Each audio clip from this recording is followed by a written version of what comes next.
Good morning, everyone. My name is Manos Philippou, and I will start the presentation in a few minutes. I noticed that a few more people have joined us in the room this morning. So hello from Toronto and hello to Athens. I would like to start my presentation. I have prepared a slideshow, so I will go through the slides with you. I would like to talk to you about myself, Project Hermes, and why we are doing this initiative. Thank you so much for participating in Project Hermes. I would like to welcome you to the first day of the 3-day Internet Marketing Seminar. My name is Manos Philippou. I am the founder of Project Hermes, and I would like to start my presentation by introducing myself. I'm Greek, and for the last 13 years, I have lived in Canada. I have over 14 years experience in web development and online marketing, and I have helped businesses around the world by effectively promoting the products and services. In 1999, I was a project manager for mutualfunds.gr, the first financial theme site for the Greek internet. And since then, I have worked for successfully advertising agencies and have developed my own entrepreneurial projects. Over the last 4 months, I have taken part in the self-expression and leadership program with Landmark Education. Landmark is an international personal and professional growth, training and development company, a global educational enterprise committed to the fundamental principle that people have, that is the possibility of success, fulfillment, and greatness. Through the self-expression and leadership program, participants are designing projects around the world that touch, move, and inspire people and make a significant difference in global communities. Even though I live in Canada, my heart has always been in Greece. Understanding the challenges that Greek people are facing at the moment, I decided to create a project about Greece that has the possibility to make a difference and improve people's lives.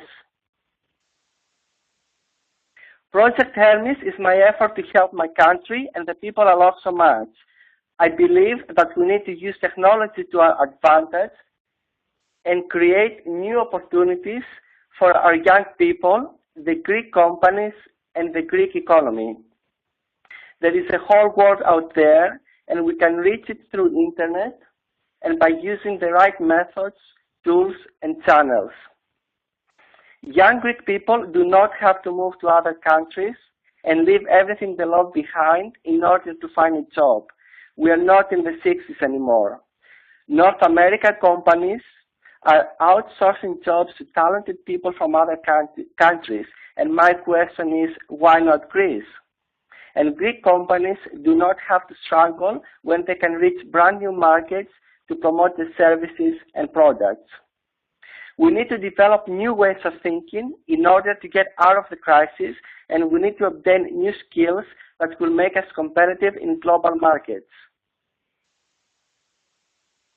The design of Project Hermes Education is to give you the initial knowledge and tools you need in order to successfully promote products and services through internet. There is so much to know that it would have been impossible to cover everything that involves internet marketing in a 3-day seminar. We are confident enough, though, to believe that within the next 3 days, you will get all the basic knowledge and tools you need to start and then build on a newfound knowledge. Internet marketing is an industry that evolves continuously, and it is important to always update your knowledge, follow industry trends, and always test what you know. What you learned 1 month ago might not apply anymore, but the basic principles are always there. What I recommend is to keep on educating yourself, visit authoritative websites often to keep up with new developments, and stay in touch with online communities that can support you. Do not afraid to ask if you do not know something, and do not afraid to share the knowledge. 'knowledge, you do have with others.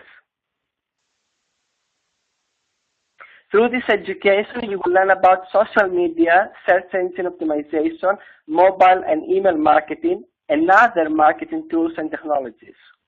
When this education is completed, you can use this newfound knowledge to help companies that may employ you, promote their products and services online, or you can become an independent consultant if this is what you wish. The intention of this program is to bring you in contact with companies that need your services. At the moment, we have more participants registered in the program than companies, and we are in the process of getting media attention with the intention to change this. We're going to keep you up to date about the next phases of the program that involves employment opportunities by email after we complete the 3-day education.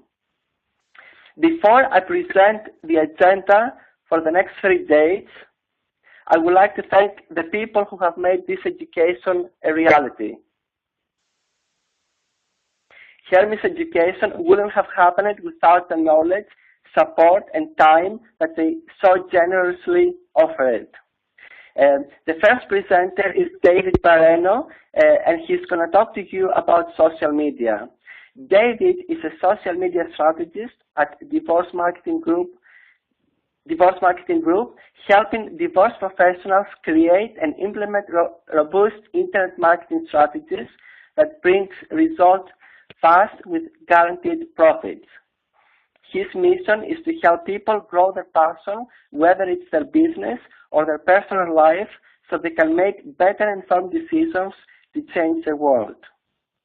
As a marketing specialist, he focused on integrating marketing efforts and social media best practices that deliver business value in areas of return on investment, measurement, customer loyalty, and online reputation management.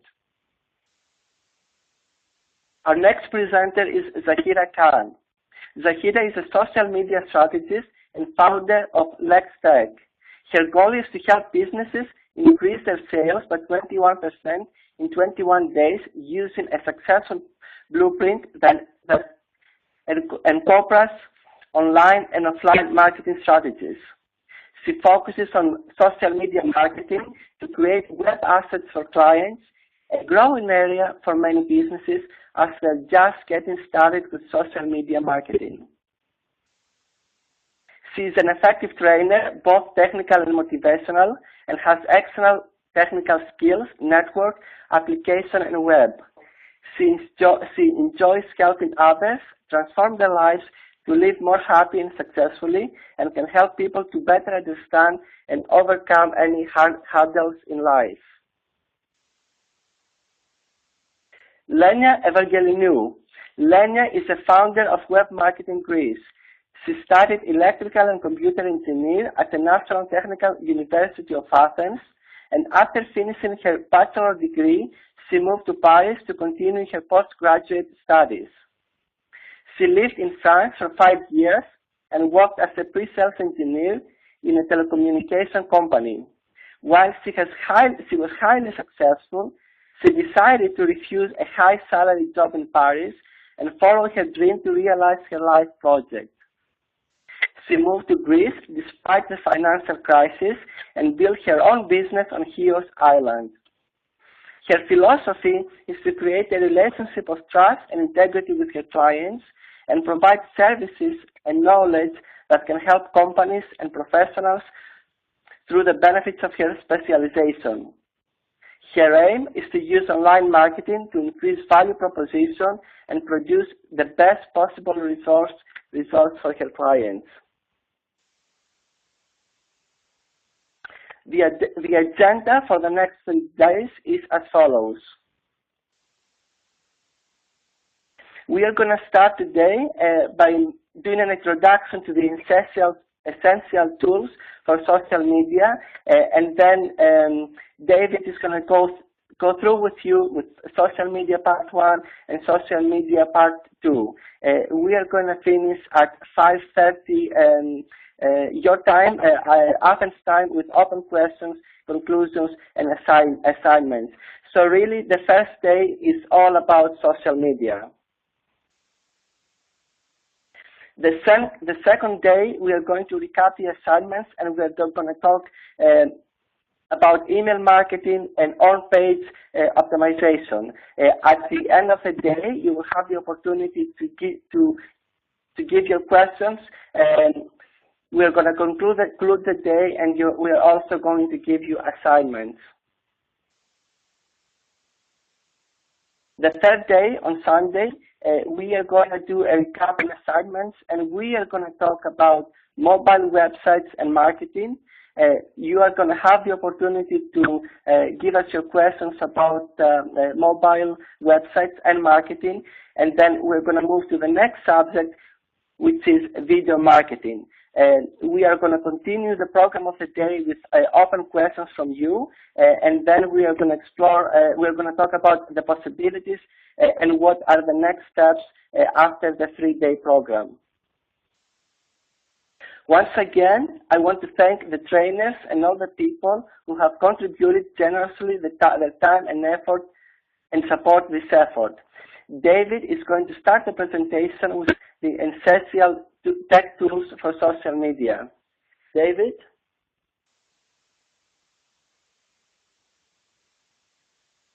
Hello? Yes, David, we can hear you. Perfect. Thank you so much, Manos, for this presentation. Thank you, everyone, for being part of this seminar. Hopefully, all the information that we have for you guys, it's going to be helpful and comprehensive. I have no need to introduce myself, as kindly Manos introduced me to you guys, so I don't want to repeat, and I just want to take advantage of all the time that we have, okay? So let me just open up my presentation. Give me just 1 second.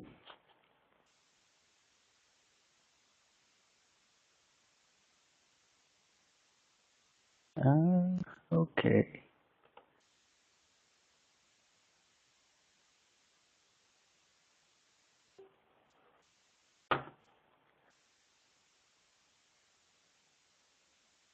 It's gonna take another 2 minutes.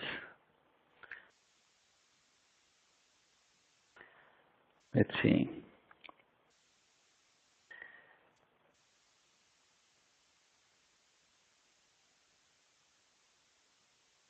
Just here.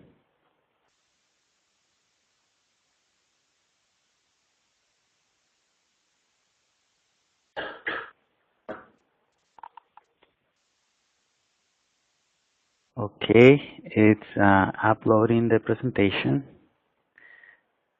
50%, 70, and 100.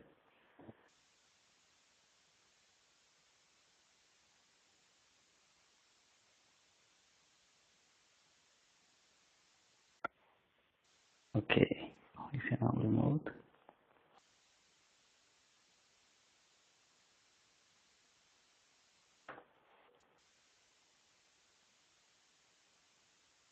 Okay, this is essential tools for the social media.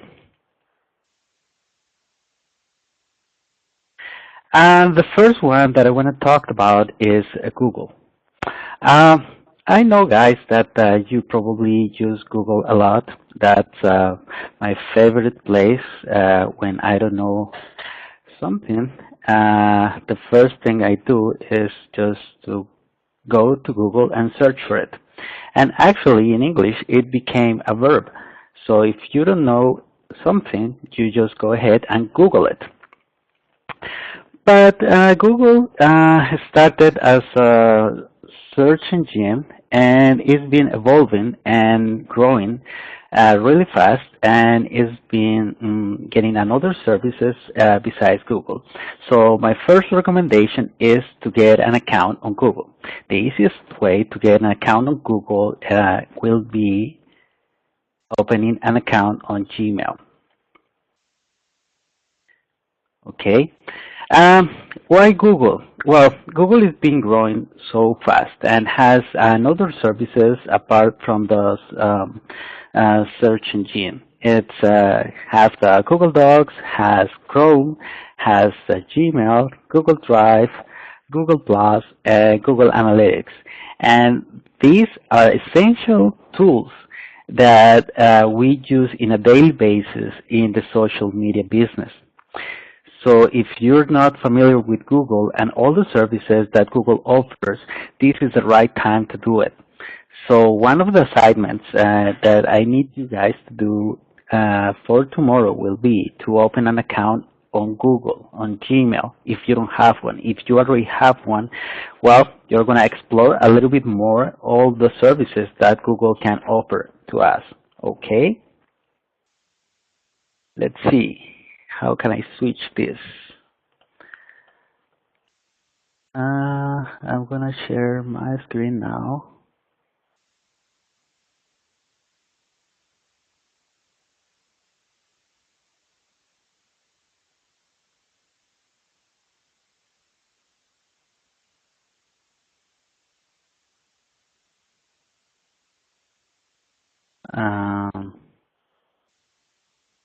Okay.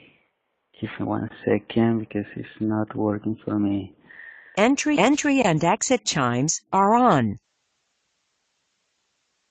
Entry and exit chimes are off.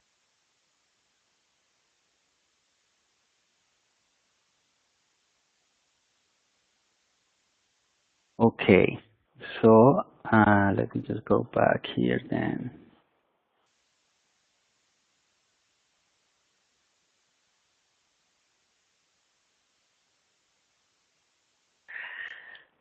Okay, so the first one that I want to talk about is Chrome. Chrome offers you, give me 1 second, let me ask something to Manos. Manos, is it possible for me to share your screen? Because I having technical difficulties trying to share my screen. Yes? Okay. So can you bring it here? It'll be easier for me.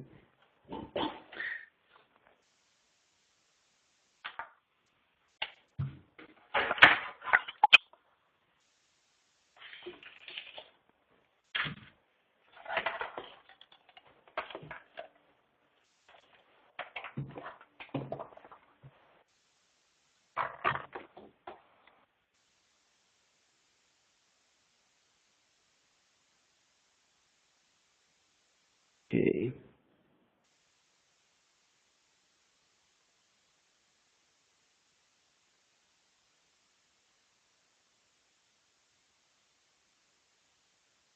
At the moment you're not sharing the screen, right? At the moment you're not sharing the screen. No, so what I'm going to do is I'm going to share my screen here.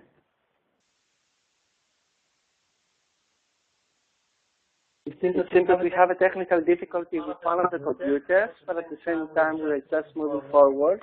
So David is trying to figure out what is happening. I'm just going to tell you that this is a good example what it happens with technology. Even though we do love it, at the same time things happen. And when you are working on your own projects about social media or search engine optimization or anything else that you do, you have to keep in your mind that things can go wrong and things can happen. So this will be an opportunity for you not to see it as something negative, but to say, okay, I'm just going to deal with a problem and I'm just going to figure out a solution. Based on my experience, there has been no company that I have worked for that they haven't had any problems and they haven't been able to find solutions. So David just told me that everything is fine, so we can move forward. David? Thank you, Manos. So as you see right now, feedback. As you see right now, we're on Google. And the reason why I ask you to sign in on Google is because you're going to start using it in a daily basis. The reason why the first one I'm going to talk about is Google Drive. Google Drive is a service that has Google where you can store all your documents. Um, the reason why you want to store all your documents on Google is because it's going to be in the cloud. So instead of having it on your computer, you are going to have it online. And this is a great advantage that you can have.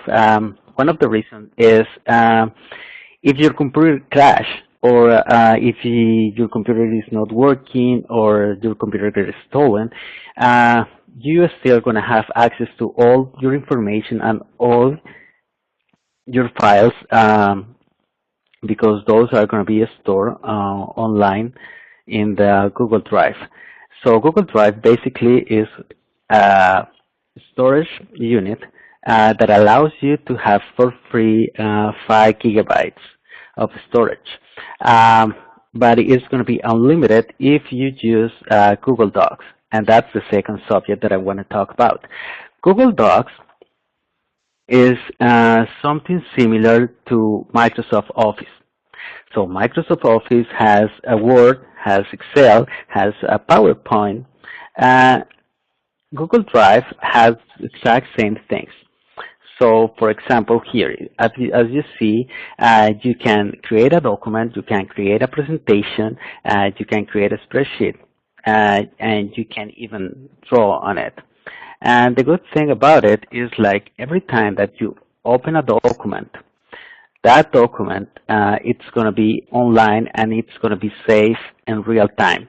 So as soon as I hit the first key in the document will be saved automatically. As you see, every change that you make is going to be automatically saved in the drive.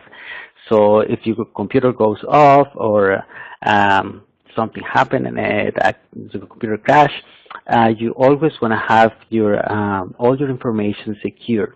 And this is really important when it comes to presentations to a client, or even better, the possibility to collaborate with your client in real time. As you see right here, we have a share button, and this button allows you to share the document with other people.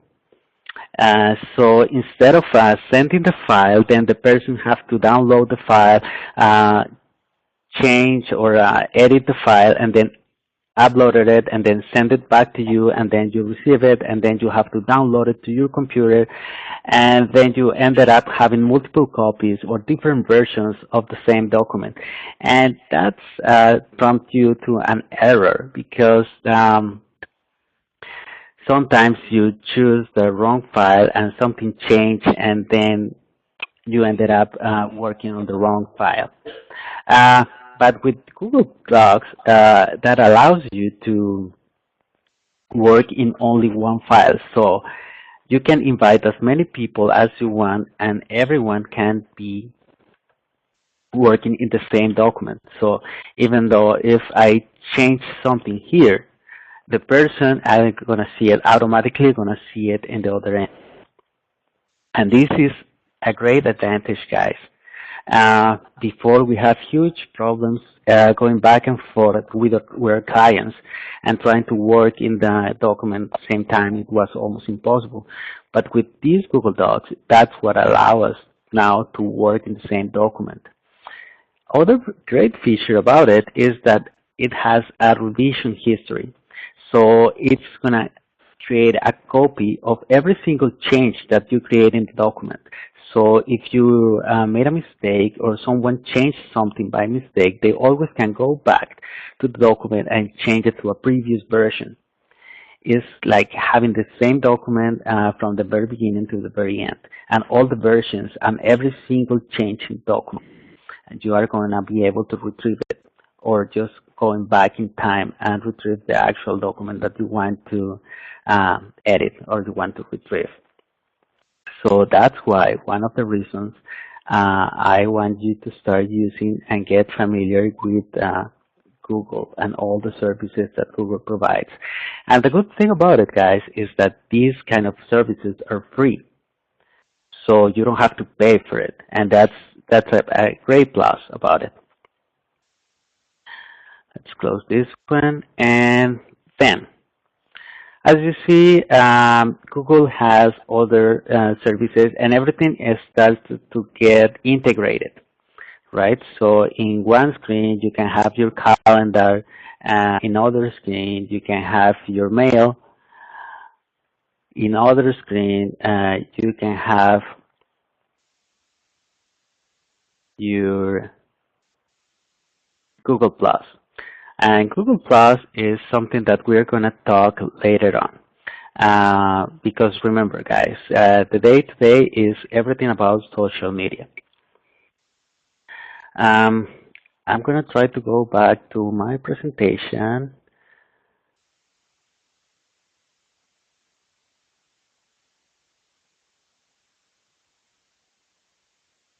Okay, so the second tool that I want to show you guys is called Feedly. Feedly. What is Feedly? Before we had the Google, similar service on Google, but I'm going to show you guys exactly what Feedly is. And this is a tool that I use every single day. What Feedly is, let me just give me 1 second. I'm going to switch.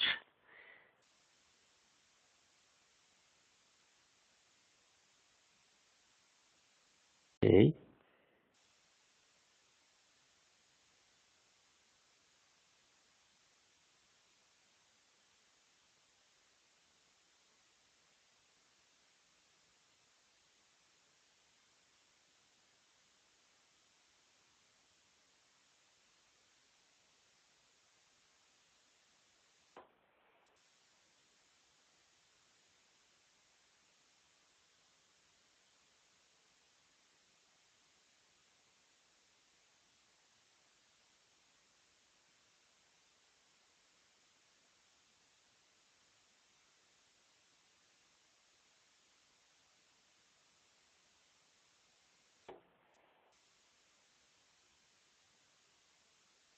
Okay, so Feedly, what it is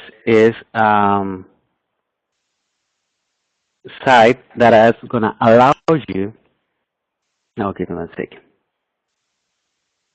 Let's see if I already recovered all the apps that I have.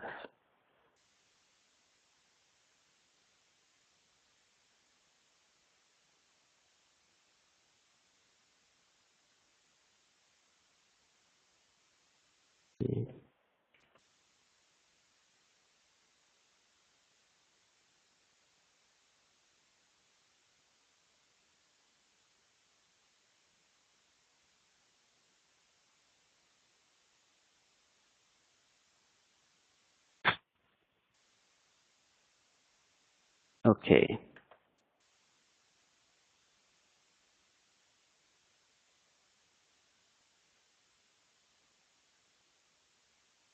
So this is Feedly, and this is a collection of all the RSS in the internet. So what RSS is for example, when you have a website that you are really interested about it. Let's say there's a website that talks about social media. So every time that website make an update or create a new article, you're going to have the option to go to that website and see the new information in it.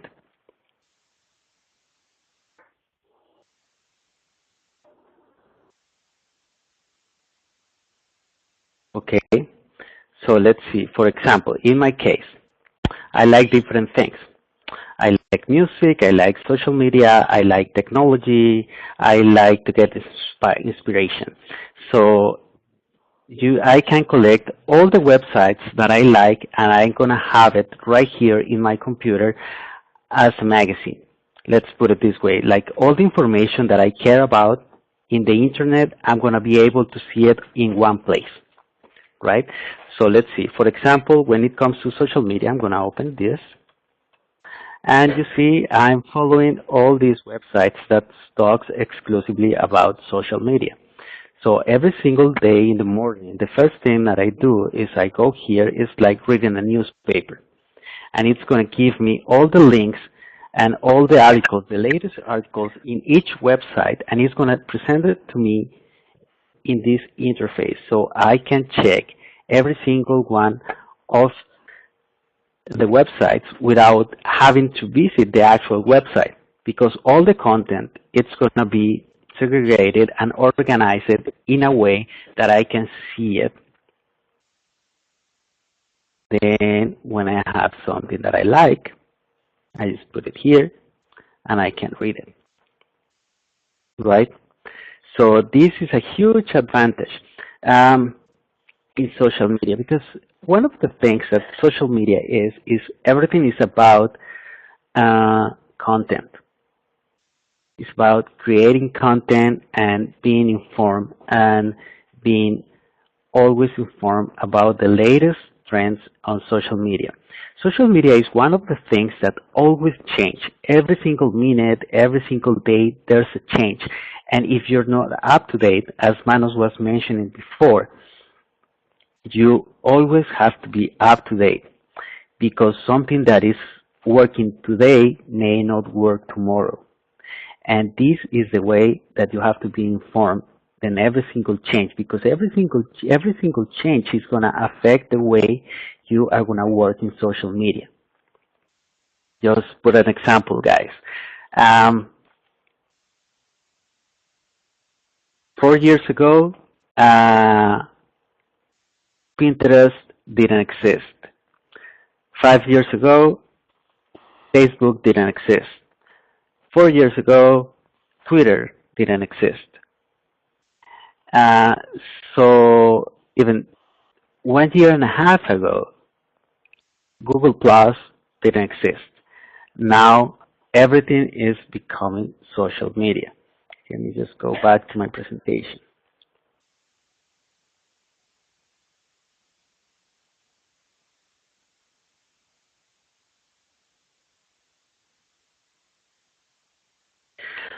Okay, so Fitly is just a news aggregator application for various web browsers and mobile devices. Good thing about it is, like, I have Fitly in my computer. As you see now, I just logged in my Google account in Manos' computer, and I was able to get all my information right on the computer, and I have it on my iPhone as well. So everywhere I go and every place I go that I have internet, I always going to have access to the most important information for me. And this can be customized in everywhere you want. So every field, you just search for it. Like if you like technological issues, if you like gaming, photography, fashion, it depends of the industry that you want to focus on. Let's say, for example, in my case, I'm working on divorce. So I have a part exclusively dedicated to divorce. So every single information that comes in the internet about divorce, Fitly is going to show it to me in a way that I'm going to easily can go through it in less than 1 minute. So that's why Fitly is really important, and it's one of the main tools that every social media analyst person is going to be able to get, and is going to be able to maximize their productivity. Because as I'm saying, guys, social media is about, one of the most important things about social media is to create content. Okay? So let's keep moving. The second one that I'm going to show you is Pocket. And you want to ask, what is Pocket? So Pocket is a pocket, right? It's a place when you can put things. It's a basic concept. Pockets have been around for years, right? So everyone should have a pocket always. And it doesn't matter how big or how small the pocket it is, you're always going to put stuff in it. And this is what Pocket is. In Pocket, uh, you are going to collect all the information that you need, all the information that is relevant for you. The way I use it, for example, is every time, let me tell you this, guys. I have um, everything synced with Google. So my Google account is attached to the bucket, uh, so I don't have to worry about, let's say, I don't have to worry about passwords. I don't have to worry about logged in names because everything is stored in Google, in Chrome. So that's the beauty of it. And this is something that is going to help you optimize your time, make better use of your time. How many times we struggle trying to remember a password? Then we don't remember the password, then we have to send a notification, then they send us back a notification with a code, then we include the code, then we have to change the password because the password that we have before doesn't work anymore, then we have to remember another password. But that's something that Google is doing for me. It's remembering every single password that I have. So, coming back to Pocket, I have it included in my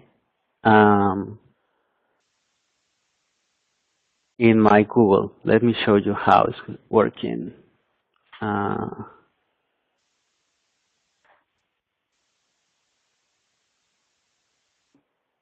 Yes, I want to go back to the presentation. So,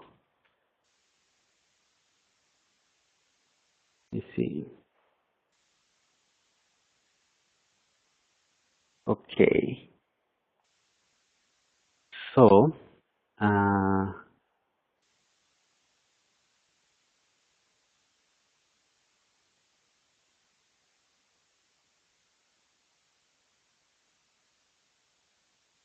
let me switch now.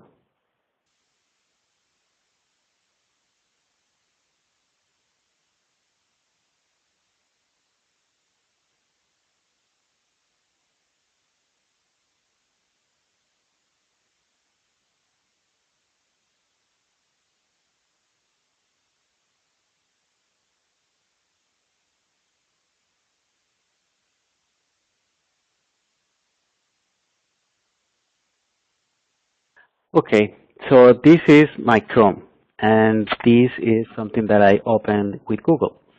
As you see, everything is integrated here. I have my Gmail, I have my Fitbit, I have my Pocket. So the way for example, I use Pocket is like this, simple. I'm gonna see, this is what is going on in social media right now, right now. This is one of the best, the official Google blog, of course, Social Media Examinator. This is an amazing, amazing site where you can get a lot of information, a lot of resources. So this is 2013 Social Media Marketing Industry Report. So I click on it, and then I'm not going to read it right now, but I want to read it sometime. So what I do is just take this article and put it in my pocket. So how do I put it in my pocket? This icon right here, I have to include it in Google Chrome. So I just click there, add to my pocket. Oh, you don't have to do this every time. You're going to do it just one time.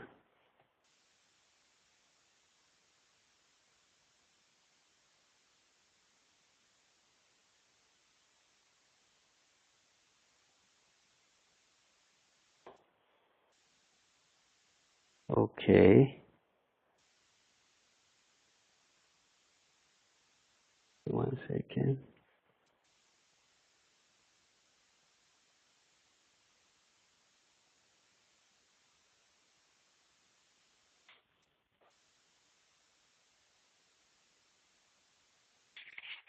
I think David is trying to find your password, right, David?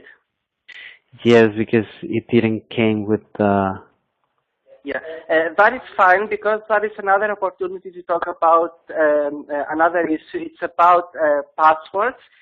I would recommend that what we actually do in our company, we have an Excel sheet and we have saved there all our passwords. Of course, there are many different ways to do this, but I will definitely recommend to have one source to save passwords from different social media websites or any passwords that you use on a daily basis or you don't use on a daily basis. I will say that it can easily take 5 to 10 minutes to find a password if you haven't saved it in one specific place. So as you are growing your business, it is a habit, I would say, that you have to do. Because as an example, you might have 10 different clients, and for each client you may have 10 different passwords for the Google account or for the website, and you have to make sure that all this is organized. David is ready, so he's going to move forward. David? Thank you. So, the way I do it is this. I see this article, I like the article, so I click in the article. I see what the article is about. Want to dominate social media marketing? Yes, I want to do it. So I just click here and automatically save it in my pocket. I can add a tag in it and say, read later. Save. So that automatically, then next time when I go to my pocket and see what I have in my pocket, I have the article that I just saved in it. So I can read it. And we'll have that article. So these kind of tools will allow you to be more efficient and to not forget things that are really important for you. As for example, when you save a link, it's not going to be the same as saving the actual article.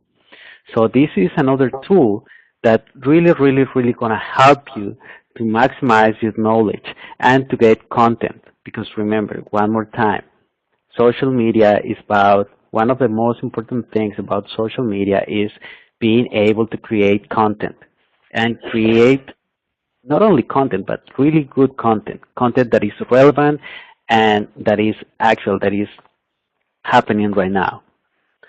Okay? So let's go back. Next tool that I want to show you, it's called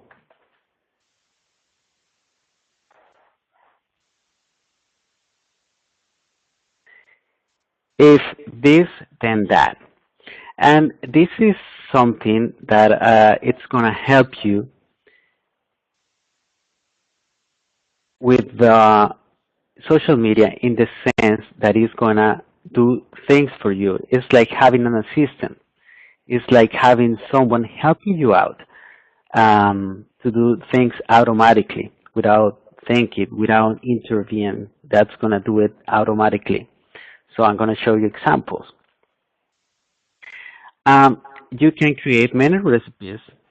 The way this one works is give you the option to if, then one action.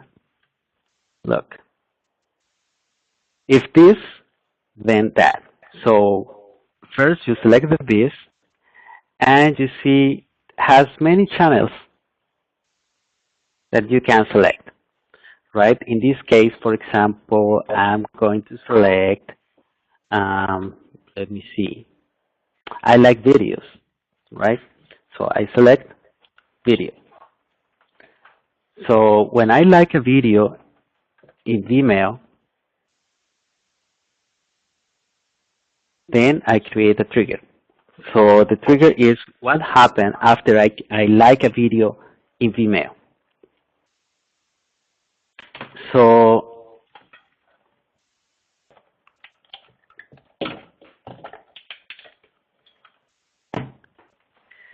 then you create the trigger. So if a new liked video by me in Vimeo, then that.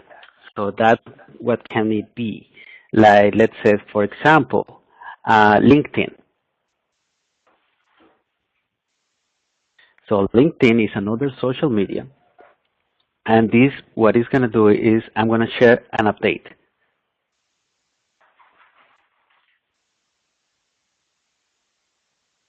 So I create the action.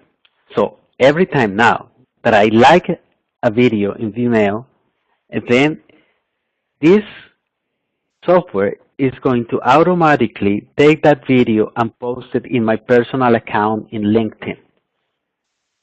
And then I can even create another one using the same video, using the same formula.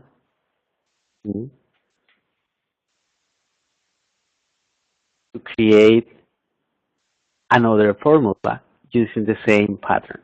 So let's say, for example, then if I like a video in Vimeo,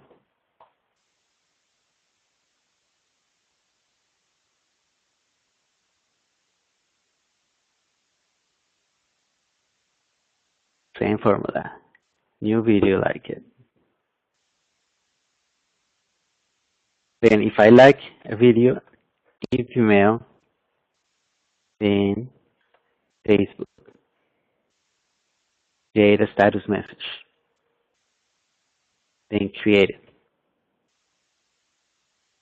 Oh, okay, give me 1 second.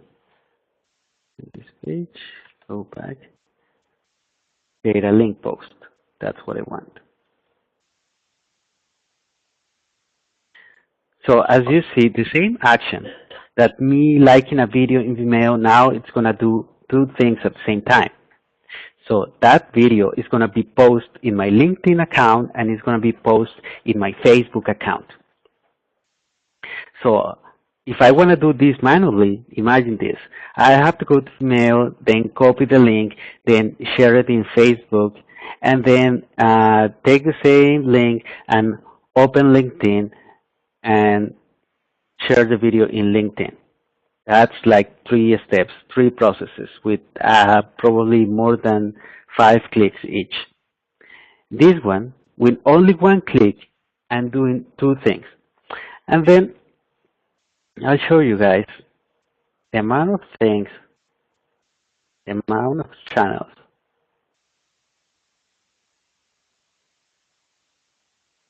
that you have. It's up to you how many things you want to create, because it has Blogger, has email, Facebook, Google Drive, Instagram, Pocket, Tumblr, WordPress, YouTube. See? Let's see. For example, let me see one of my recipes. So if a new item tagged inspiration. So let's say, for example, I'm reading something and I really like, I find it that is inspirational. So I save it in my Pocket and I put a tag in when I save it that is called inspiration. So every time that I put a tag in inspiration in an article, this software is going to automatically post it in my LinkedIn account.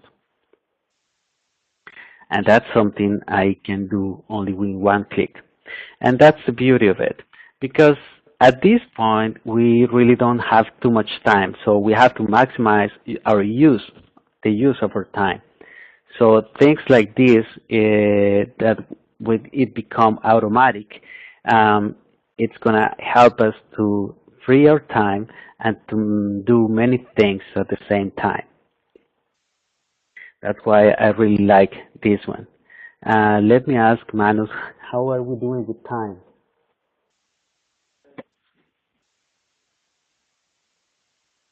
Okay, so let's go back to my presentation.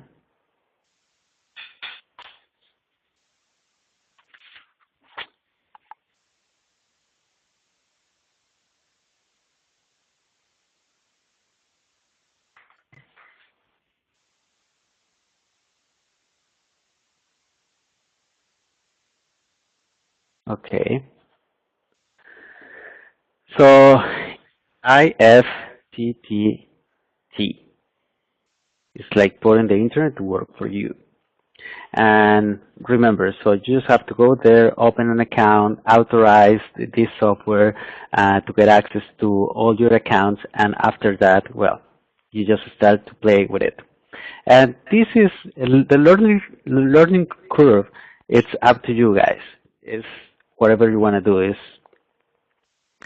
this kind of software, you just have to start using it. Then while you're using it, you start discovering things, and then you become an expert on it.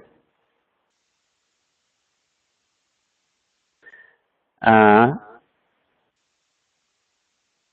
then see, for example, Amazon order confirmation, then to Evernote. If I tweet something, then go to Evernote. If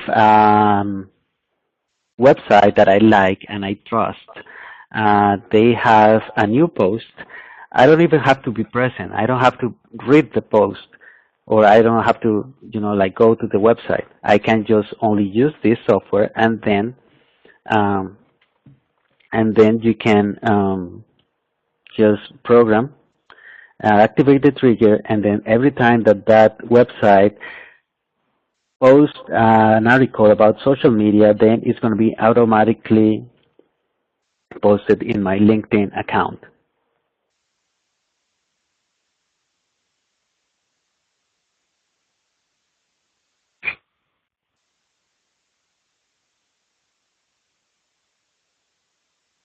Then like this.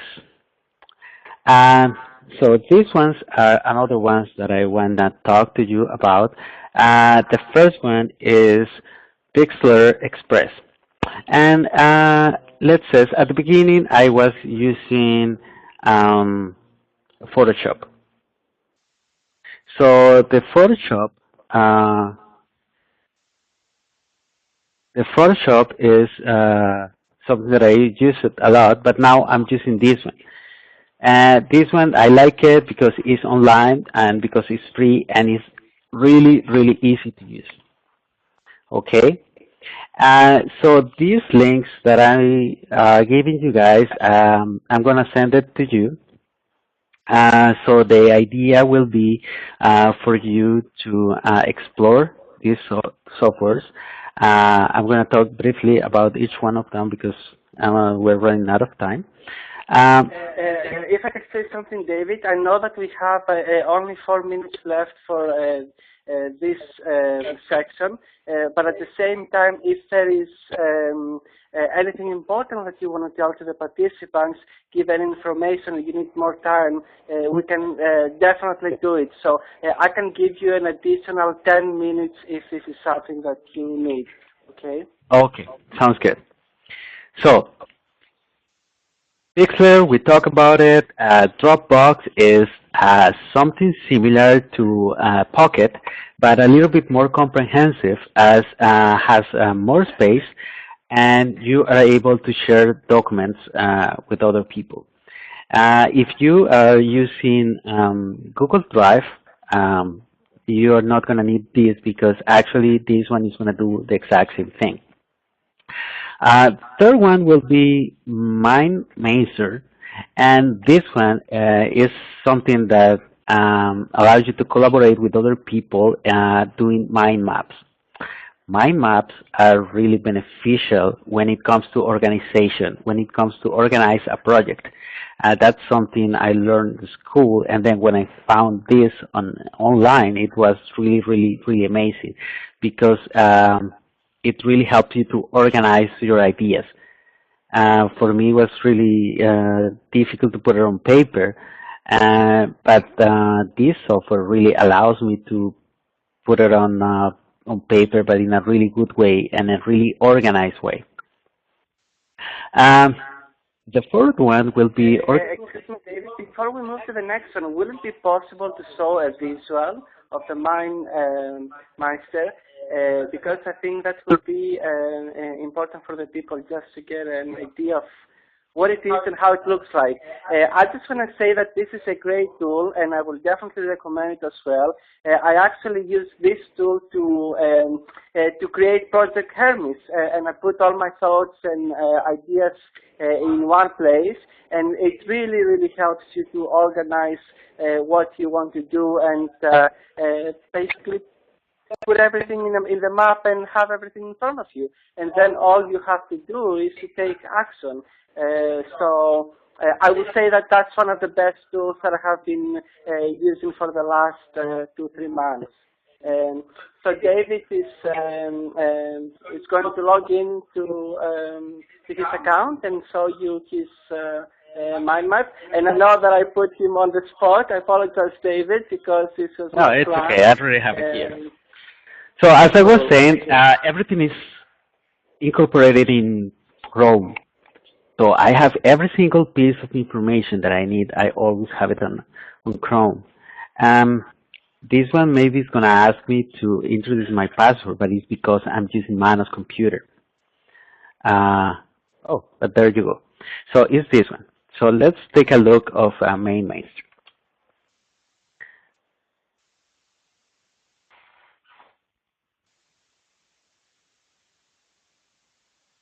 Okay, this is it. So as you see, it's a conceptual map where you can get all the information that you need, right? As you see, for example, he divide every single part of the project is going to be a bubble inside this one. And then you can have different branches and you can expand different branches, and it's pretty much unlimited. It's like having whatever you have on your mind put on a piece of paper. So as you see, then you can move it, and then you can create a new. It has different functionalities, so it's really good to use. So I recommend you guys to take a look at this. Again, all these tools that we're showing you today are for free. So it's something that you don't have to pay for it, and there's going to be really beneficial for you. So I encourage you guys to start looking at this. Today at the end of the sessions, I'm going to send you an email with all the links to every single one of the things that we talk about today, okay? So this was MindMeister. Let's see. Now we move to the other one.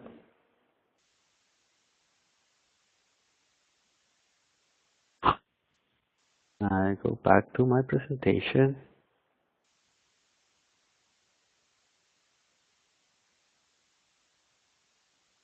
Okay, the other one is Orchestra, and this is a to-do list. It's a simple to-do list, but the good thing about it is like you can collaborate with other people. Let's say, for example, you are working with someone, and then there's a project that has a deadline. And then the deadline is approaching to the end, and you don't want to talk to the guy saying, hey, what's going on with the project? This is the way to go then, because Orchestra is a to-do list, and the good thing is that it's connected with everyone. And then you can add notes, you can add the progress in it, and you can set a deadline, you can set reminders. So let's say, for example, if you set a task to do, and you have to complete it tomorrow at 4 o'clock, and you can set up a reminder at 3 p.m. at 3 o'clock to see what's going on with the project. So at 3 o'clock, Orchestra is going to send an email to you and to the other person telling you, hey, what's going on with the project. That way, they need to answer to that, and they need to update the status of the project. And this is really a great tool, because sometimes you get so busy and so many things to do, and the list goes on and on and on. And then as you don't have a deadline, things start to get buried at the end, very end of the list. And then one day you just decided to create a new list, and one of the items at the bottom will be forgotten. And so that's when it comes Orchestra handy for you, because it's going to allow you to keep track of every single task that you have to do. So nothing is going to be missing anymore. Okay? And the last one is Prezi. Prezi is the exact same thing as PowerPoint, but it's a little bit more interactive and is online and has direct connection with YouTube. So that's something I really like. I like stuff for free. That's me, guys. I just don't like to pay for stuff that other people are developing for free. This has, I'm going to say, probably like better capabilities that PowerPoint has. Has a different interface, is more interactive, and it's really easy to use. Okay, so I think that's it for this part of tech tools. Let me see if we can open maybe the chat for some questions. Let me just review the schedule one more time. What we have here is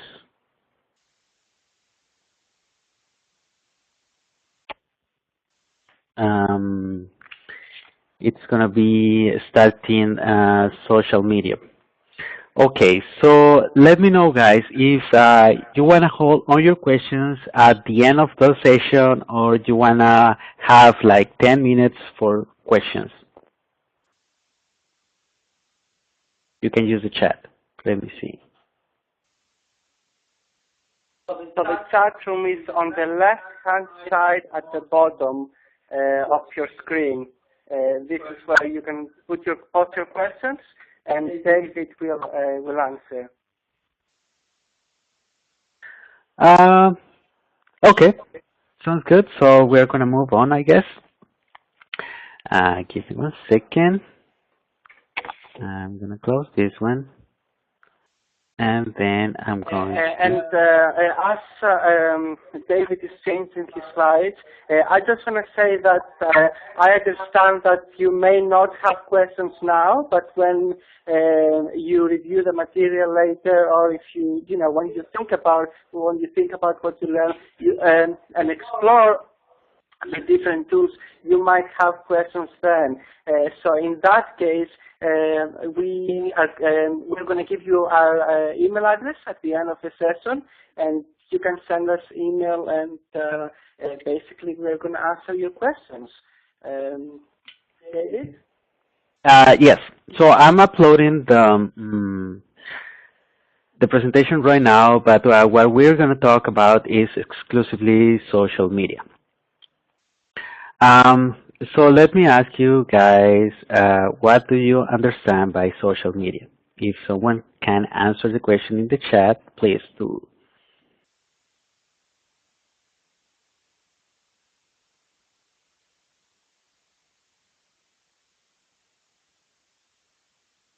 Okay, so video one, open.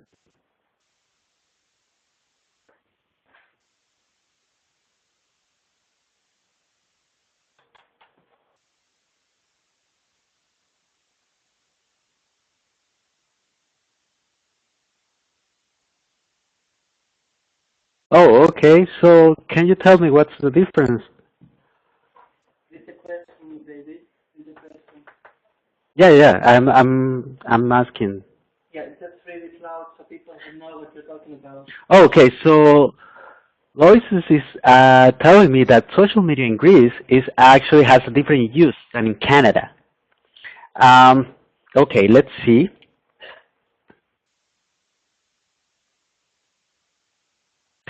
Okay, so social media.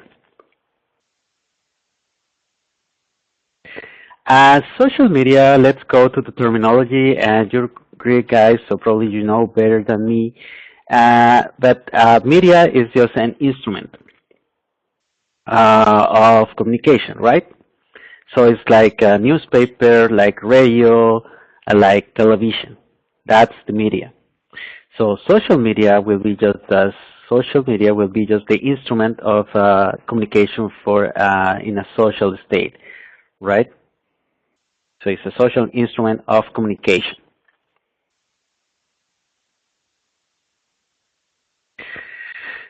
So social media sites. The term of social media, it didn't exist before before the website 2.0. Websites 2.0 are the new generation of websites.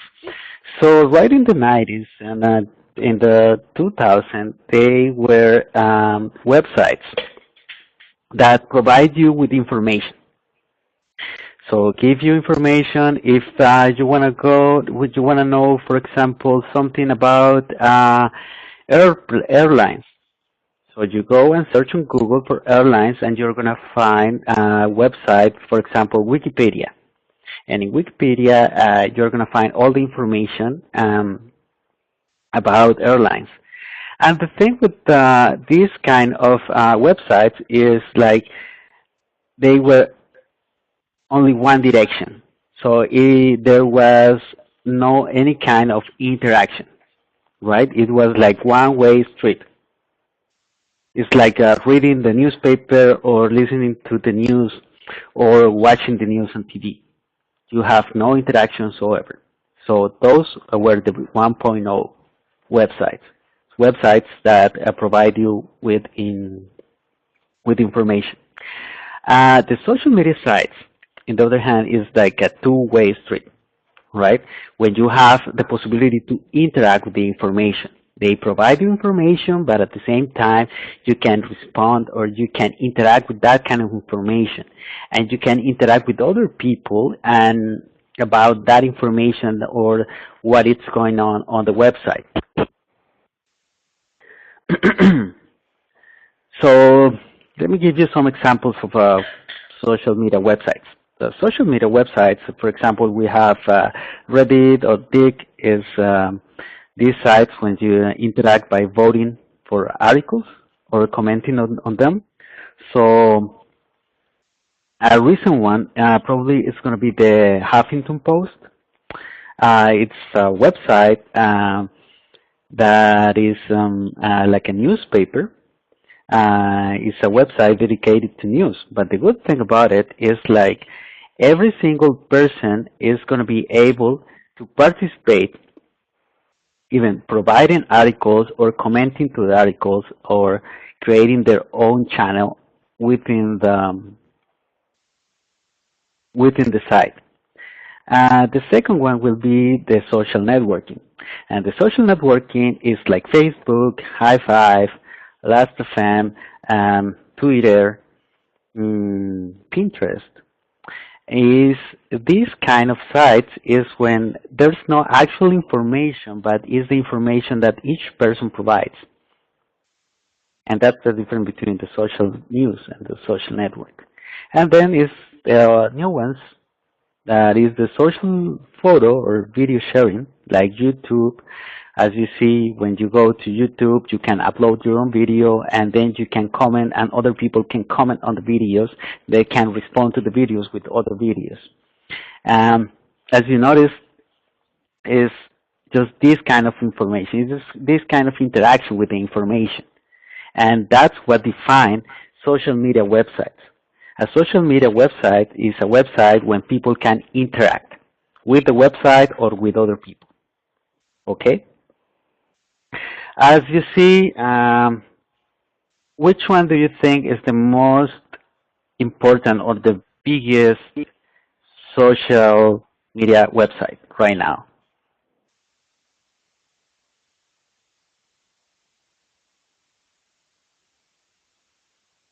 Okay, let me ask the question again. Which one do you think is the biggest social media website?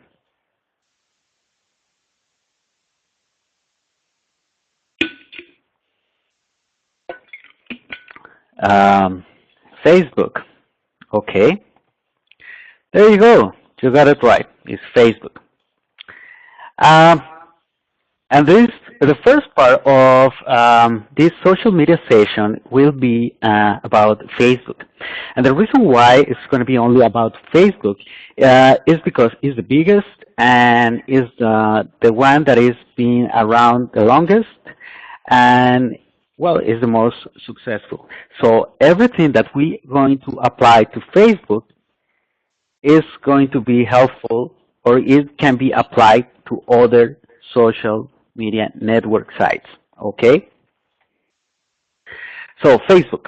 Yes, Facebook is a big word, is a big concept because it's really huge, has many things, and the most important thing is a big opportunity. It's a big opportunity for business, it's a big opportunity for people. Facebook changed the way people interact in internet forever. Like I probably can say before Facebook, after Facebook. So just some insights. Facebook has 845 million monthly active users, 2.7 billion likes and comments per day. So I don't even know how many billions. I cannot picture that on my mind. So it's many people around the world having an account on Facebook, interacting on a daily basis. The amount of time that people spend on Facebook is crazy. When I'm not at work, um, I'm going to say probably I spend an hour a day on Facebook. And my daughter, for example, she spends 2 hours a day on Facebook. Now that Facebook, we are going to be able to have it in our computers and we're going to have it in our phones. So every single one of us have access to it. And pretty much I can find anyone I want on Facebook. So that's a really good place to be because is pretty much everyone in there. So that's why it is when I'm saying that this is a big opportunity for business. So for Facebook, if you are going to be successful on Facebook, I'm going to give you the 6 C's. That's how I like to call them. The first one is construction. The second one is collection. The third one, connect and creation. The fourth is really important, conversation. That's really important, conversation. The fifth is collection, and the sixth one is conversion. Okay? So let's see, construction. Construction is I'm going to say, is the most important thing when it comes to social media and when it comes to Facebook. As you see, social media marketing, the construction phase is really important. Brands take this, they don't, if they don't take this seriously, they just do it like in 5 minutes, they're going to have a really bad presence on Facebook because Facebook is changing every single day, and one of the changes is that it's becoming more visual. So they really have to pay attention to every single part of the construction of the Facebook page. Everything has a reason. So you can let something to the chance. Like every single part in Facebook has to be thought. Okay? So your page has to be easy to find, has to be impactful, has to be memorable. So you really have to pay attention to all those things. So right now I'm going to show you how you can create a web page, a business page on Facebook. So again, I'm going to switch.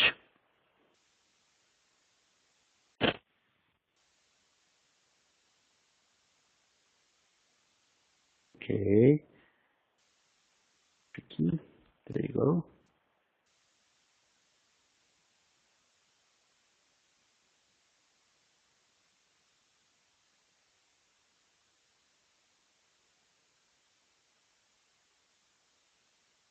Okay.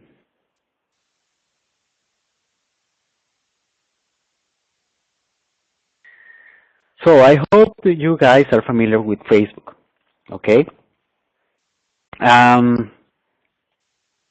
When it comes to Facebook, everyone knows how to interact with it. But today you are going to see Facebook for a different perspective, and it's from the perspective of for a business perspective, and that's going to be different. That has to be different because now you're going to be the provider on Facebook. As the regular way we interact in Facebook is we are consumers. We come to the newsfeed and then we start scrolling down, reading something, like something, reading something, like something, see these pictures, go. That kind of is what consuming. Right now we're going to change this view and we're going to be the providers. Okay? So the way you create a page is here. You go to pages. And then in pages, you're going to have this button right here that says create page. You go ahead and create page. And now this is really important. You have different sections here. So you have to think exactly what kind of business are you doing. If it's a local business, if it's an organization or a company, or if it's a brand, or if it's an artist, a public figure, entertainment, or it's a community. And this is something that you really need to think about it. And I'll tell you the reason. The reason is Facebook gives different treatments and gives different features to each individual section. For example, when it comes to local business, so a good example for a local business is, give me an example, please, of local business. Local business will be, yes, a kiosk. There you go. That's a local business. Supermarket, it can be a local business, it can be an organization, but I'm going to say this. It can be, for example, a cafe. A cafe has to be a local business.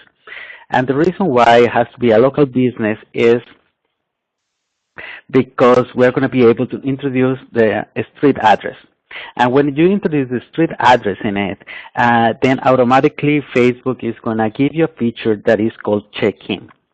And the feature check-in is really, really important when it comes to retail and services in a local business. Because that check-in, it can be used for marketing purposes. Give you an example. There's a bakery.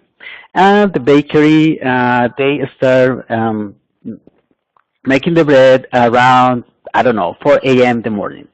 And then they take pictures of the bread right out of the oven and they post it on Facebook. And then they say, okay, for the first person or the first 10 people who check in our Facebook page, we're going to give away one of these brownies or one of these croissants for free, just because you checked in. So people go to the bakery, and then they check in their phone, and then they're going to be able to get the croissant for free. And this is one of the things that are really, really important. So then when it comes to a company, well, a company is going to have a different category. It's going to be Facebook is going to give you the option to add apps and to give a different name in the organization. So this is really, really important. When it's a big organization and you don't need the check-in feature, that's when you put your company, okay? Then a brand or a product, and then the artist. The artist doesn't need a check-in, right? Because these are different kind of of products or businesses. And then this is the first thing that you need to think when you get a client. You're going to think, okay, what is this? And then at the same time, what I'm going to do with this, so you're going to start to create a plan. And the first thing that you need to know is that you have to have the goal on your mind. So what is going to be the goal for this business? Probably to get more people to go to the store, for an artist, or maybe to get more listeners, for a brand, for people to buy the actual product. That kind of things you have to start asking yourself, okay? Then let's see. So if I can say something, David, what is the best way for the people to identify which category they're going to choose? I do know that you, as you said, that they have to ask some questions, but at the same time, I also understand that it can be confusing. Okay, what category should I choose? I mean, is it a local business or it's like saying that my organization is a non-profit organization, and at the same time, it is a local business. It is we are located in a specific location, let's say in Athens. So, which criteria is more important, that it is a non-profit organization or that it is located in Athens? Which one should we prioritize? Thank you for the question, Manus. Well, that depends on the goal. Let's say, for example, as I'm saying, if you need people to go to your place and interact with you in the business, right, in the physical address, then you're going to be able to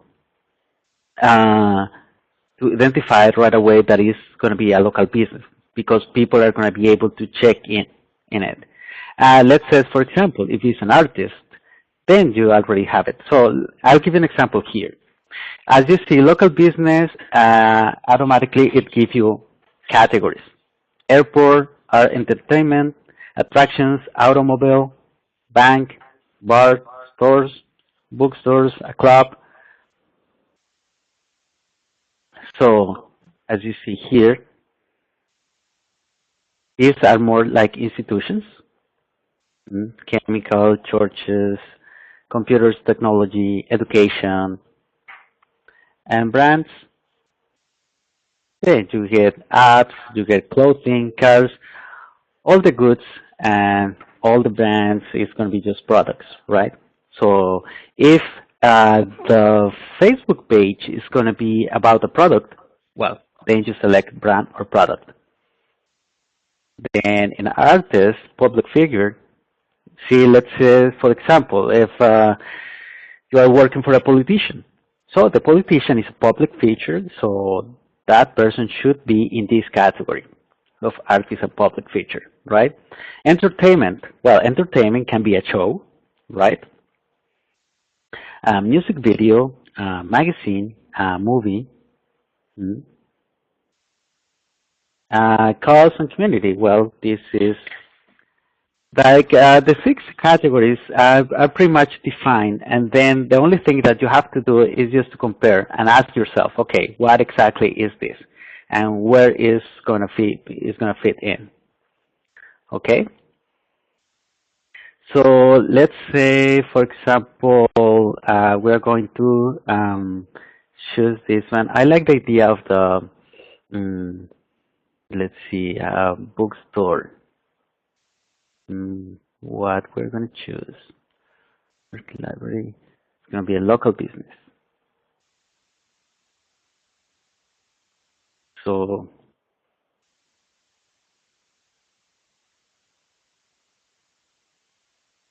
bakery, Peter Pan.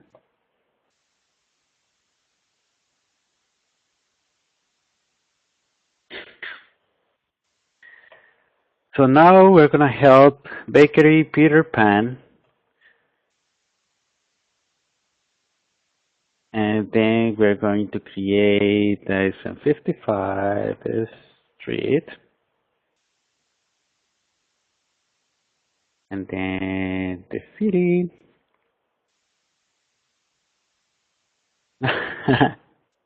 Okay, baker. So there you go. And what's the name of the company? What's the name of the bakery? So I can change it and I can actually do it.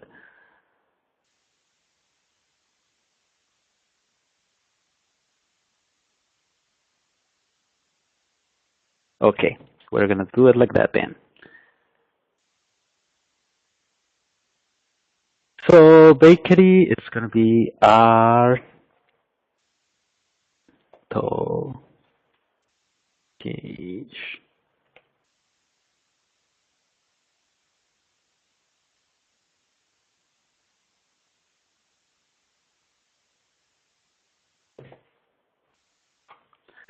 Okay. And so here is the question. Here is one thing. One of the things really, really important is the name, right? Uh, Facebook is trying to compete with Google, right? So what Facebook is trying to do is trying to retain people on its website. So Facebook don't want people to go outside Facebook. So that's why now the search bar is more prominent, is bigger. Uh, it's going to try and is going to try to get people to find information within Facebook. And I'm going to throw a term, probably you're going to understand better that term tomorrow, and the term is a keyword. A keyword is something that is going to help the search engine to find the place. So let's say, for example, here we have a keyword. The first keyword will be bakery. So bakery is a good keyword. Why? Because when people are in Facebook, they're going to search for a bakery. So what better idea, if not, to have the name, the word bakery in the name, right? But then we're going to go a little bit further because, and then you have to think about how people search for things on internet, right? I'm going to be more specific. I'm going to say probably I'm going to, looking for a bakery on Policastro City. So I'm going to say. By the way, David, hello to Policastro. So yeah. That's a okay. nice area in Greece, a very nice area in Greece. Oh, great. So then what you do is name it bakery Artogays, comma, Policastro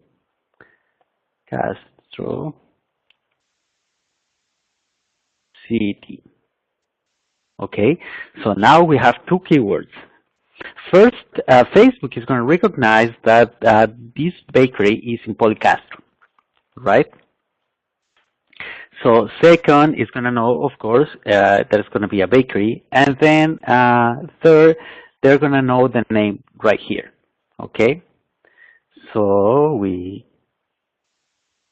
copy this. There you go, Policastro City. No zip code, and then you agree. And a phone number. So I'm going to fake a phone number right here. There you go. This is my phone number. Oh, okay. Thank you. Manos, give me a Greek number. Let's start with 210. 210. Let's say 210 because it's the area code of Athens, and then just put other buttons like 555 or. Okay. Oh, thank you so much. There we go. Somebody gave us another, right, David? Yeah, somewhat. Facebook is gonna call you. And it's gonna ask you for bonds, or it's gonna ask you for a croissant or something. So get ready. 43024. 533. Come on. There you go. Now the second part will be the category.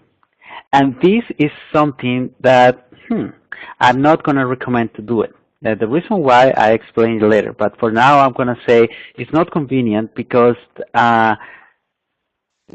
Facebook is going to include it in a category and it's going to be general, and then it's going to add a link on your website, on your Facebook page, where people can click on it, and then it's going to go outside your Facebook page, and we don't want that. We want, as Facebook wants people to be in Facebook, we want people to be in our Facebook page.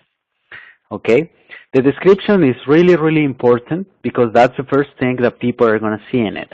Okay, and then if you have a website, well, it's going to be a good idea to have a website in it. Okay, if you don't have a website, then probably you can use another social media. Let's say, for example, if you are using Twitter, so you can put your Twitter account and link it to the Facebook page.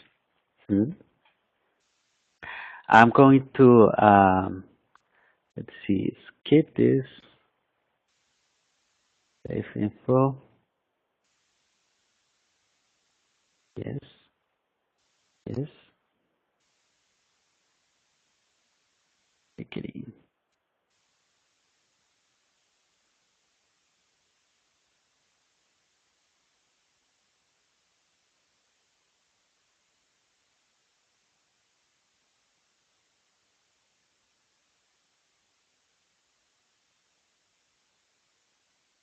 Or no, just press.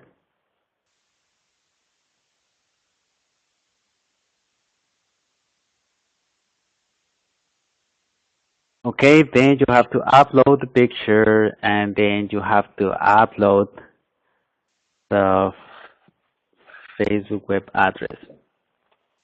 So, and this is the other part that is really important, right? This is going to be like the URL. This is how people are going to identify you. And this is the link that you're going to use on the store, on your business card, on your email signature.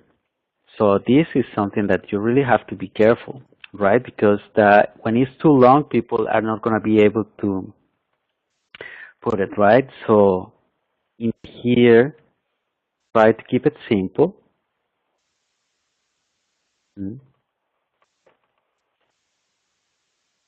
And let's say, there you go.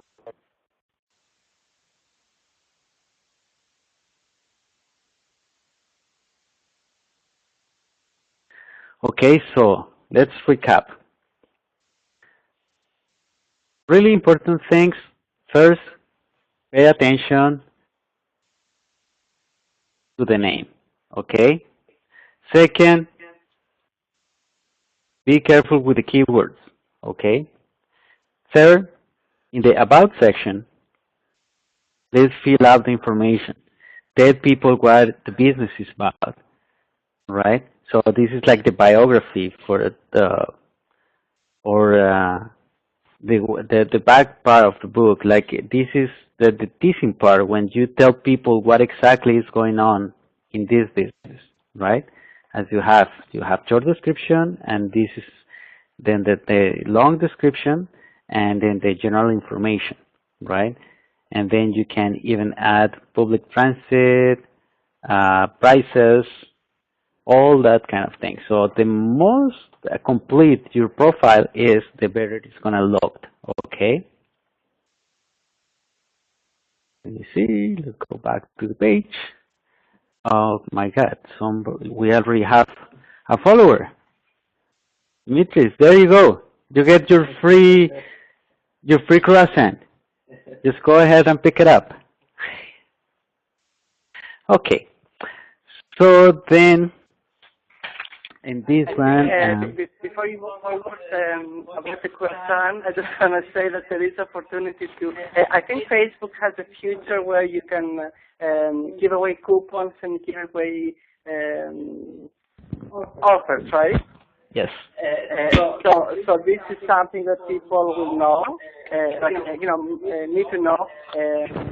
What is the best way to give away a coupon, or what do we have to do? Is it something that we can cover now, or we can give them a link with information, in another session? Yeah, I can give you the link, and the reason why I don't want to do it right now is, as I'm saying, it depends of the category of the nature of the business. Right. So it has different things for different business. So it can there's coupons, there's promotions, there's all kind of things that we can use to promote the business. I want to make sure that people are going to get your question. That's all. So go ahead, David. Okay. So let me see. Okay, now we already have the name. We have the other, and really, really important, it's gonna be the cover. So let's just give you an example. Use your computer because I don't. Yeah.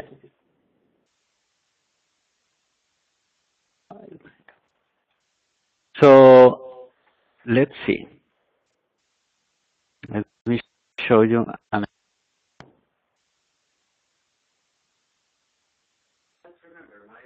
As remember, my expertise right now relay on lawyers, right? So let's see.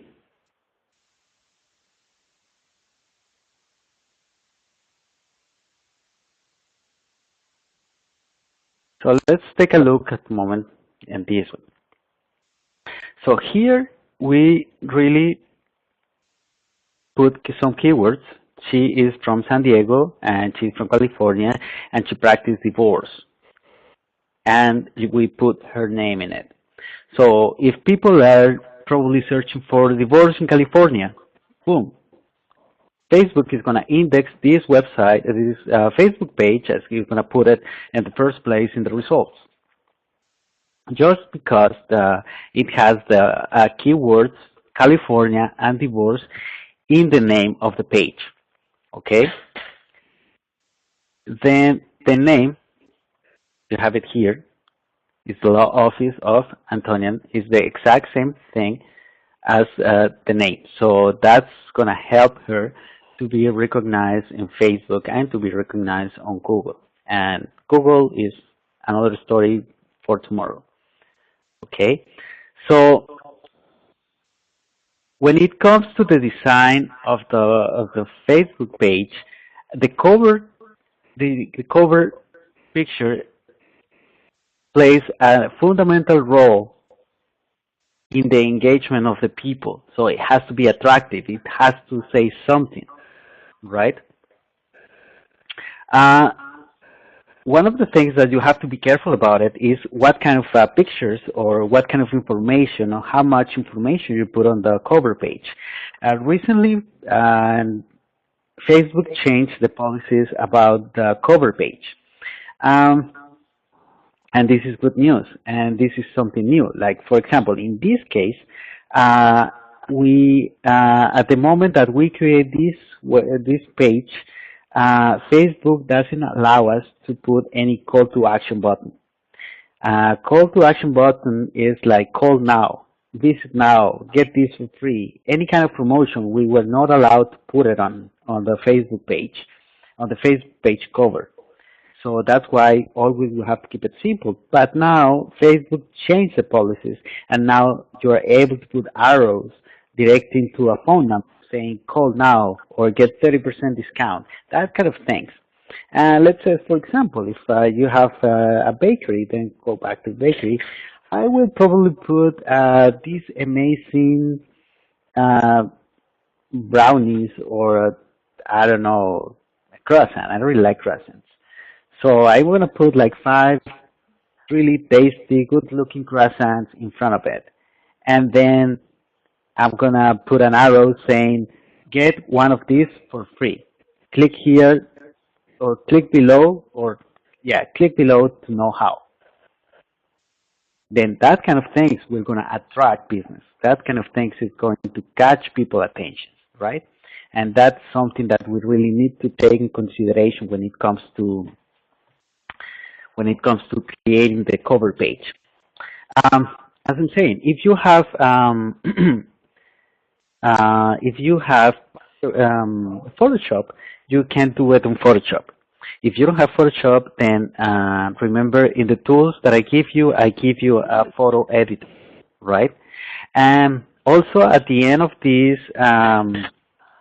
session, please, Manus, remind me that I'm going to give you the cheat sheet. It's a document when it has all the measures of the cover page and also from the picture profile, because it cannot be just any picture. It has to match exactly the measure, the space in here, because otherwise it's not gonna look good. Okay? Let me give you just an example.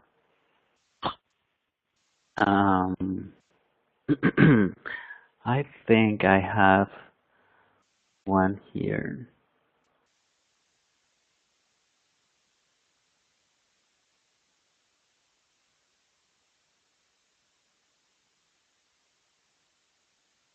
That I can show you.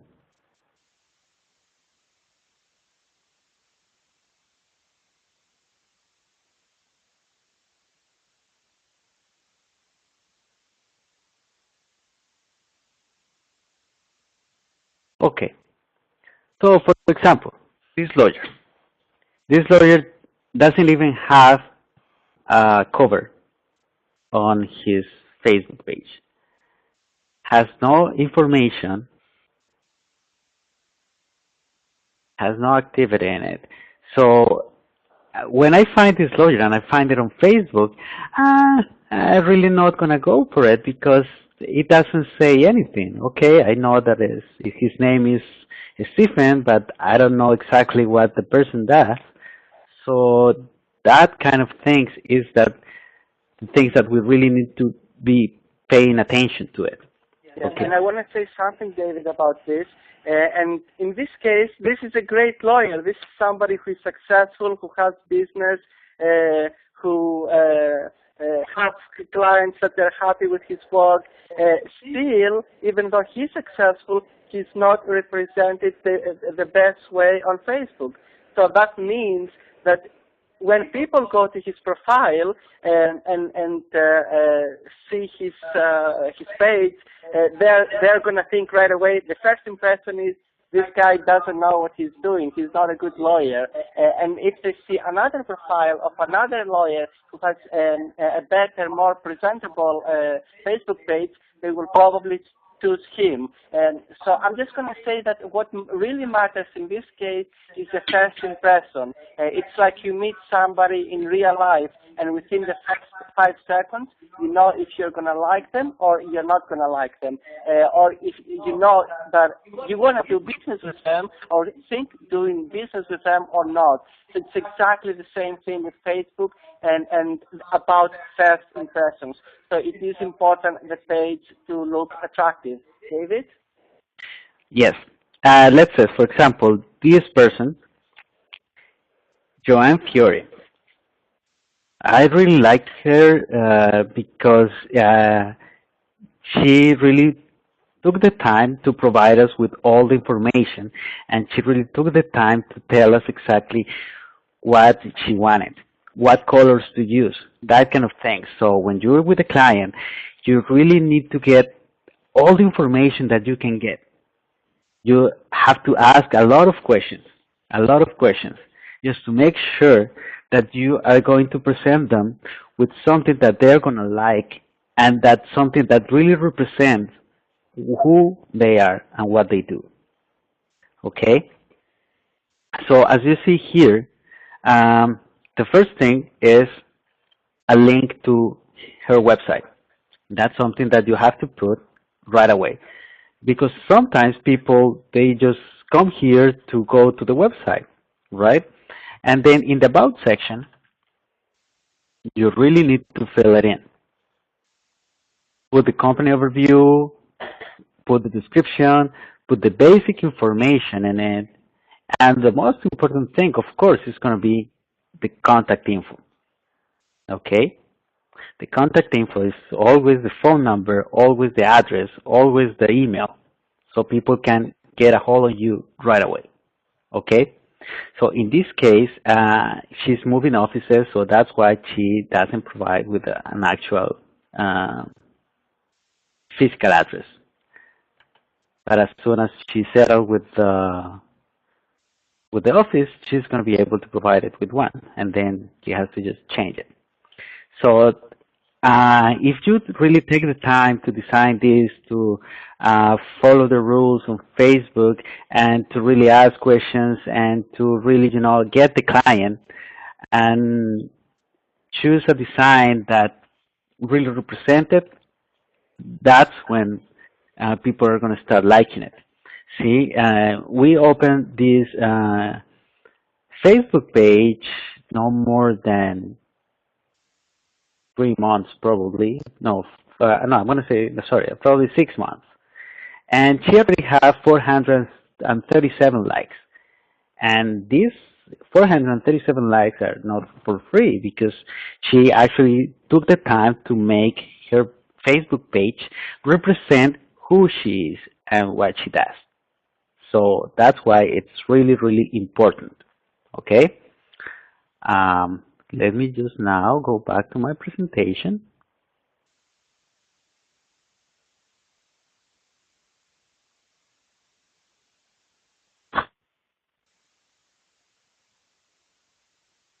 Okay. So remember, your page has to be easy to find. Okay. The impact, as Manos was saying, is the first impression what it counts in this time, because that people has deficit of attention this time. So it's like they're really like, if the page doesn't impact you right away, it's not going to be memorable. Okay? So please pay special attention to the construction. Okay? How you build your product, how the product is going to represent your client. Okay? Okay, let's continue. Second will be collection. And the collection will be likes, right? So that's what we want. Now that we have the page up, the major challenge that we are going to confront is how to get likes, right? And getting the likes, it's really important, because one thing is that your page can look beautiful and the best page ever. But if nobody likes the page, nobody's going to like the page. Because as you see, this guy over there is sitting alone. If it's only he, like, standing by himself and nobody else is around, you are going to not trust the guy, because that's not a community. That's not something that represents social media, right? It's only media if it's alone, but it's social media when it comes many people together, and that's the key for social media. Not more the media, but the social part of it. If I can say something, David, here, it's also in real life, it's like going to a nightclub. So if you go to a nightclub in Greece, as an example, in Glyfada or anything or anywhere else, if you don't see people, I'm just going to give you actually another example. I was a couple of years ago in Skathos, and there were some nightclubs that they were very busy, and everybody was going there. But next to them, it was a nightclub that nobody was there. It was empty. So it's exactly the same thing with Facebook. It is about approval, and it is about acceptance. Another example is with restaurants.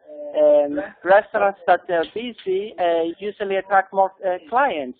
Restaurants that are not busy, they're empty. And this is why business owners from restaurants, as an example, they pay celebrities to go to the restaurants, and they give them stuff for free, so they will attract more people. So it is the same concept applies exactly on social media as well. David? Yes, that's totally true. So after you build the Facebook page, the second task will be to get the likes. And how to get the likes? Well, there's different ways to get in the likes, but the most important one, I'm going to say, use whatever you have right there. All your friends, all the people on your community, all the emails that you have. If you're working with a company, ask the company for a database. So people can, so you can create an email asking people to like the page. Tell the person to put Facebook logo in their website. Ask people to put the Facebook link in their signature in an email. Even they can have a banner in the actual store saying, like us on Facebook.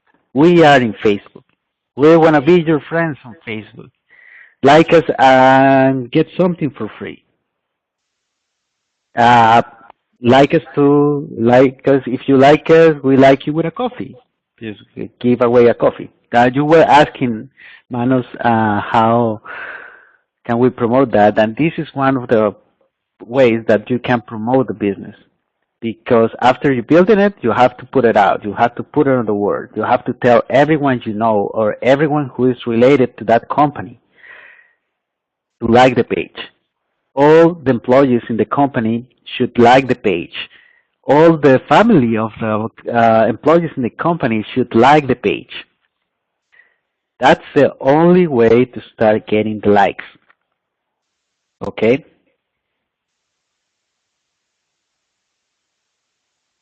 So, as I'm saying, use your contacts. Use whatever you have on your hand to make those likes happen.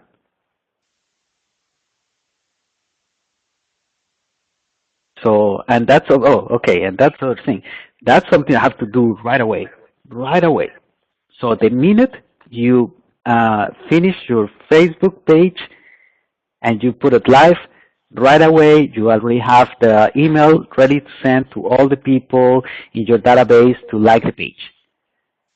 So the fastest you get those likes, other people are going to like it, because remember, Facebook is a community.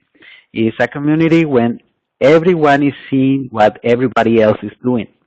And I know for sure that if you use Facebook in a regular basis, you are going to see that. You're going to see that your friend like a page, or that your friend check in a page. And then if you like your friend or you trust your friend, you're going to like that page too. And that's the kind of interaction that we're looking for when I'm talking about collecting the likes. Okay? And I want to say something else about this, David. I will say that you should not be afraid to ask from your friends or anybody else to share your page. If you do not ask, people are not going to take action. And in the worst case scenario, if you ask, people will just say no. You know, don't take it personal, just move to the next person. So it is important to engage your friends or your family, your business colleagues, anybody who can help you out there. Ask them to share your business page because really you want to produce expanded results. David? Yes. And always remember to acknowledge the person who gives you the like. If the person has a page on Facebook, like it. If you like me, I like you. That's it. It's simple. It's simple courtesy. It's the exact same thing, right? If someone likes your page, write on a note saying, hey, thank you for liking my page. As a, I don't know, as a note, as appreciation, come to my bakery and give me your name and I'll give you free coffee, one coffee or a croissant. Okay. He really likes his croissant. See, I'm thinking about it. I don't know. Yeah. Okay. Just to let you know, guys, right here is 9 a.m. in the morning. Okay, and I haven't had my croissant yet, so that's why I'm kind of obsessed for my croissant right now. Okay, let's move on. Third, content creation. This is crucial. This is something. So after getting the likes, okay, wait. Not after getting the likes. The moment you create your page, you have to start putting content, updating content, relevant content, content that is related to your website or to your business. There's a combination, I'm going to say, when it comes to content creation. You have to speak the language. It's like a Facebook page is not really that different from a profile page on Facebook, because it shows the personality of the page. It's going to show the personality of the business. It's going to have a voice. So you really need to understand who are the people you are talking to, because the same content, it cannot be relevant. Let's say, for example, if it's if it's an artist and he sings hip hop, and then the target or the people who's going to listen to it, they're going to use a different language, right? So you really need to pay attention to what is going to be your voice. You really need to understand what are the needs and desires of your community. In this case, when it comes to hip hop, they're going to like music. They're going to like cars. Well, I'm speculating. I really don't know what they like. But you get my point, right? If I'm talking about a bakery, well, I can give you a recipe on how the things are made in my bakery, right? Every day when I do a special creation, I take a picture and I post it on Facebook saying, hey, this is the new kind of bread that I'm creating right now. Or these buns just came out of the oven, it's still hot, come get one. That kind of thing, right? But you really need to know, and you really need to think about what is going to be your voice. And your voice has to represent who you are, or what the organization is, or what this company is. So that's why when it comes to talking to the client, ask a lot of questions. It's like the first date, I don't know, ask everything about it. The more information you have, you're going to have a better understanding of what the business is, and at the end, you're going to be able to represent that business, and you're going to be able to give a nice voice, or a real voice, or a voice that really represents what the company is. Okay? One other thing will be to know your audience.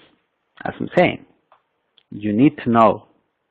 You need to put yourself to the same level of the people who are going to buy that product, who are going to visit that bakery, or who are going to listen to that artist. You're going to speak their language. You're going to show what they want to see. That's the only way they're going to pay attention to you. Because if you don't speak their language, they're just not going to listen. And then you probably are going to start attracting the wrong people. So be careful with it. Second, maintain a schedule. That's something important. You have to be consistent. You have to post every single day. I notice that I put loose schedule, and we're going to try to do it as natural as possible, right? Because it's not going to make sense that you every single day at 7 a.m. you post, and then the next day at 7 a.m. you post. No, the idea is to be consistent, but just lose the schedule. You post at 7, and then you post at 4, and then you post at 9 p.m. And the reason why, is because you have to be active. People have to see you in the timeline, because people are not going to be able to be in Facebook 24/7. And so when you start creating a schedule, just try different times. The better times, you're not going to know until you test it out. And social media is about testing all the time. You're going to be testing something new, something that you read in a nice article that gives you a different technique to post. You're going to give different times. And then at the end, you're going to keep on testing. So the idea is to test and then to watch the results. What posts get the most likes? Or what posts get the more interaction? At what time that post was posted? So if it's working a post in the afternoon, then you keep on posting in the afternoon. If you're posting about cats and cats get a lot of interaction, okay, keep on posting about cats. Okay. So the idea is to be able to create a conversation, right? And that came, and that's something you need to have content, right? And then that's when all the tools that I give you in the morning came to action. If you follow a blog, if you're following a website, if you're following a newspaper, all those things are going to give you the necessary content to post on Facebook. As you notice it, if you want to use the Pocket, and then from Pocket you put you take it to the other one that I give you, the if this then that, then you create a formula that every time that your local newspaper say something about lifestyle, then automatically it's going to generate a post on your Facebook page. And that kind of automatization is what we're looking for. Because, as I'm saying, we're not going to be able to be online all the time, right? So one of the things you can do is select a day, 2 hours looking for content. Those in a week, you spend 2 hours looking for content. And then that content, I'm going to say probably you found 4 pictures, and you found 7 articles, and you find a nice quote and things like that. Then you go to your Facebook page. I have to switch again, so give me 1 second.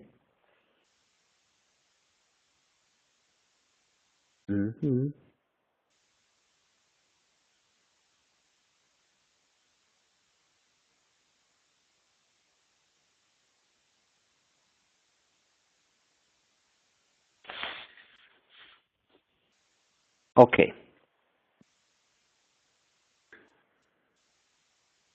So let's see. Good thing about it, when you create a post, is this feature right here. You see a clock? You click on the clock, and you can program your posts to be posted in a specific year, in a specific month, and a specific day,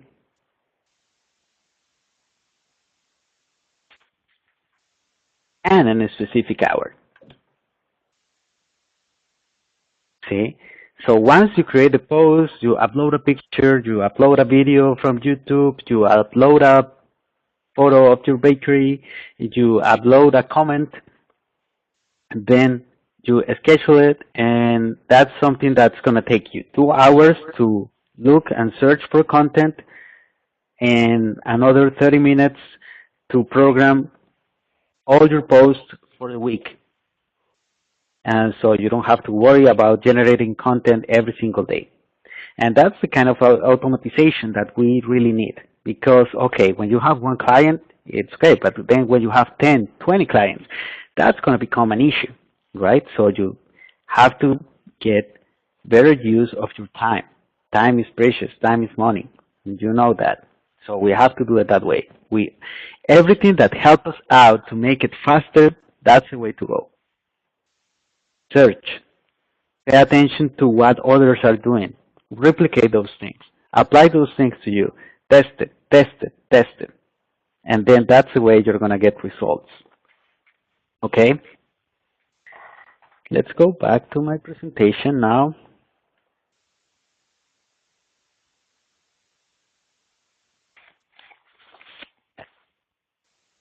Yeah, and I want to say something about testing. If you test something and it doesn't work the way you want, if it doesn't produce the results, don't get discouraged. I'm just going to say that it is important to test a lot of times and various things. As an example, even just changing one word within a sentence can make a difference. So in one time you can change a word, or the other time you can search, you can change and use a different picture. You really have to test a lot of things and just don't get disappointed if you don't get the results right away. In our business and our company, and from our experience with other people are testing all the time. So I just wanted to also put my input about this. David? Okay, thank you. Well, right now, we're going to take a break. Okay, so let's say, guys, what do you want, 5 minutes break or 10 minutes break?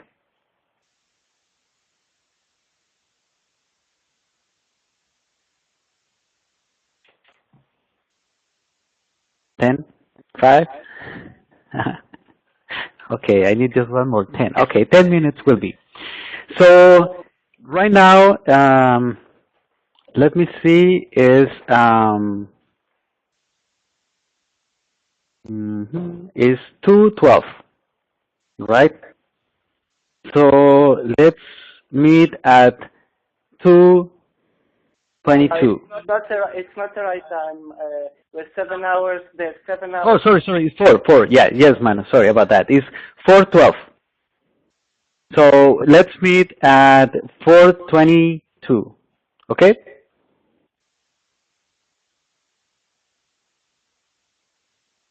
Great.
Hello guys, welcome back to social media focus on Facebook.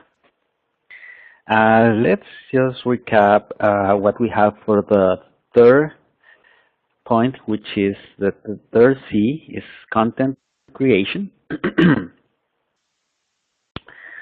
So content creation, one of the things is when we talk about experimentation, and at the same time you have to watch your numbers. When I'm referring about watching your numbers is see the statistics. So let me give you an example, okay? I'm going to come back here and share the screen.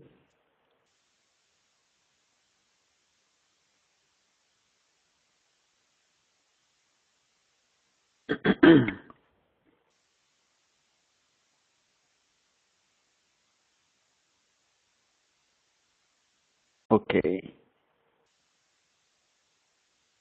So when I'm talking about is this part right here, the insights. And the insights is going to give you information about how all your posts and how people are interacting with your posts. Okay? So let's see. Then things that you have to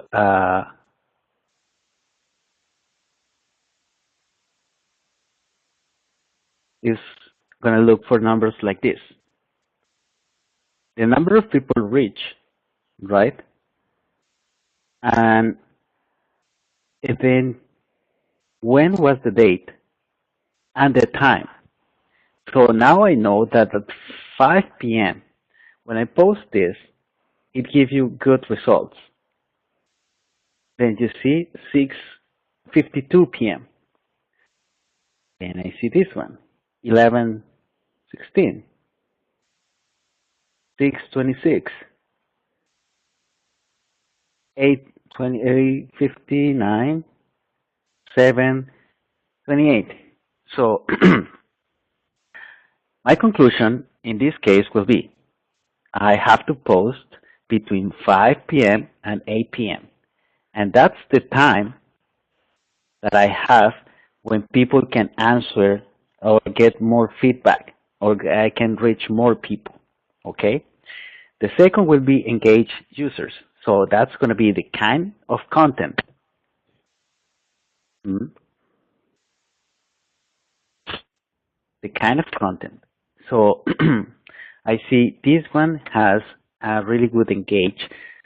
So I'm seeing what is this post about. And when I see this is because we test different things to see what works. So now I'm seeing that these kind of posts, I'm really getting people engaged. And this one, for example, is a simple letter from one of our readers asking for support. As you see, this one, for example, is the same. So right now, and guys, as I'm saying, this one always change. Always is going to be different. So you constantly have to be testing, seeing what works the best. Pay attention of others, what others are doing. So just look on Facebook for people who are related to the business that you are promoting. So if it's a bakery, find the best bakeries in the world and start following those bakeries and pay close attention of what kind of post, what kind of interaction they have. Okay? Because that's going to give you the clues to create your own posts. Okay? So as you see, these ones are really getting. And this one always, I'm listening. Okay, sorry about that. So that's when it comes to engaging. So that's what I'm saying. pay attention to your numbers. Always pay attention to your numbers. Let me go back to my presentation.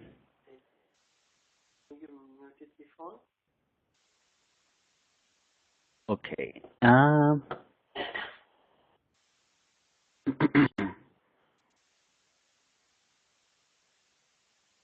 Okay, so content creation. Second part after the content creation is this, is the content rule of the third.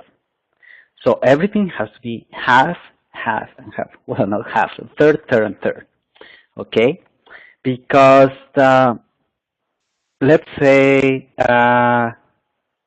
Facebook is like a party. When you go to a party and you start meeting people, what's the first thing you do? You introduce yourself and then you start having a conversation. But the conversation is that you talk and then the other person listens. And then you stop, the other person talks, and you listen. And that's a conversation. Conversation is always both ways, right? And this is really important in here because the party of Facebook always is going to be like that, okay?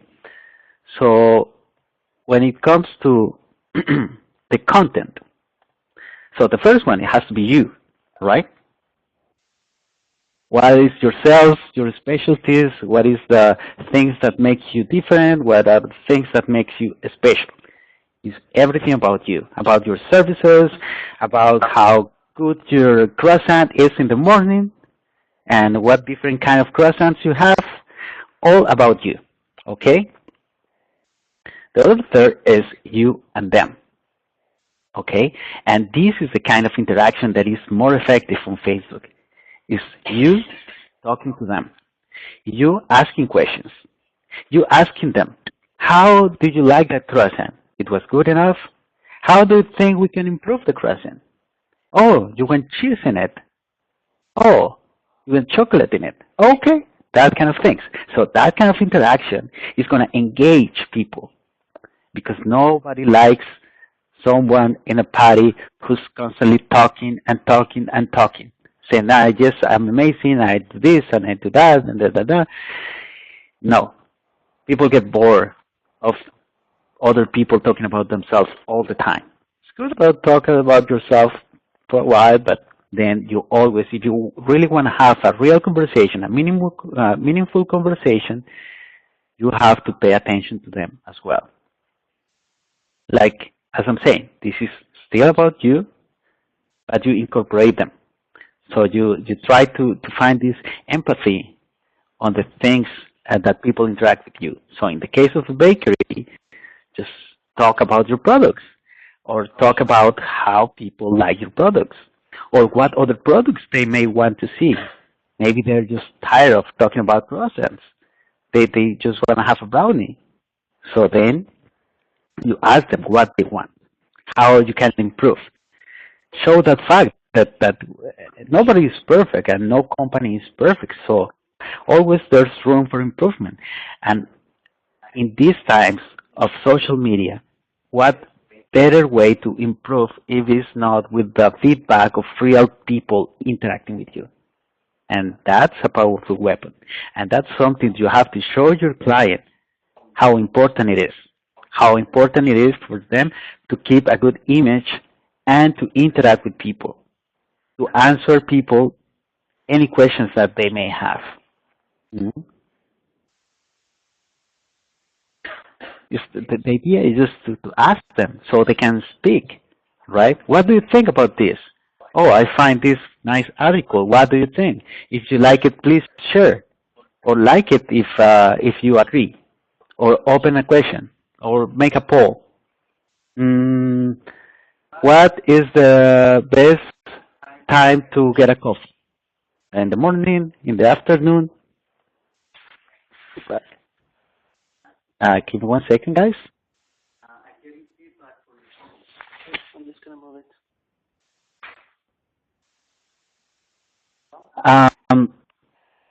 Okay, so this is the second, and the third one will be everything about them. Okay, So things like social causes, customer discovers, promote your fans, right? That's something really crucial. If they say something about you or you have an excellent customer, prize them.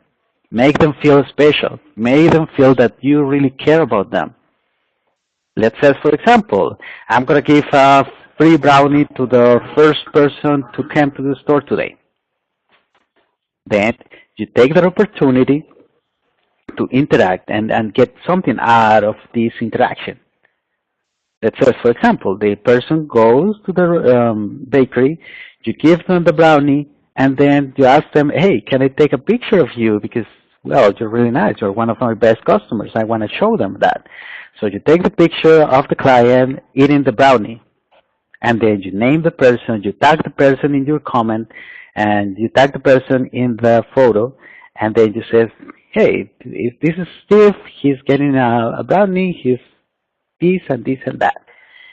That way, they're going to feel special, and they're going to keep engaging other people to interact with your page.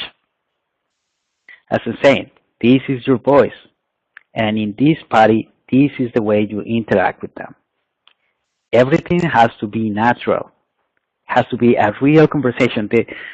The more real, the better, because at this point, with all this technology and all the experience that people have on Facebook, you can tell when a company is fake or when a company is real. Okay? Yeah, and I want to say something about this. It's really about selling yourself and selling who you really are.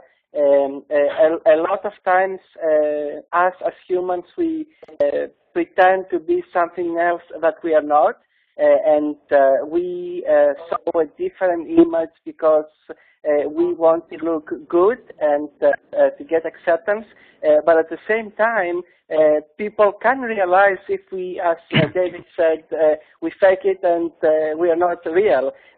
So I will say, based on my experience, don't expect everyone to like you. I think it's more important to sell who you really are than trying to have people to like you. And if you are authentic, then people will really associate with you and your business. David? Thank you, Manas. Moving to the fourth, it's conversation. Conversation is the lifeblood of the community. You have to keep the conversation open. You have to keep the conversation alive. It cannot be unidirectional. It has to be multidirectional. It has to be social.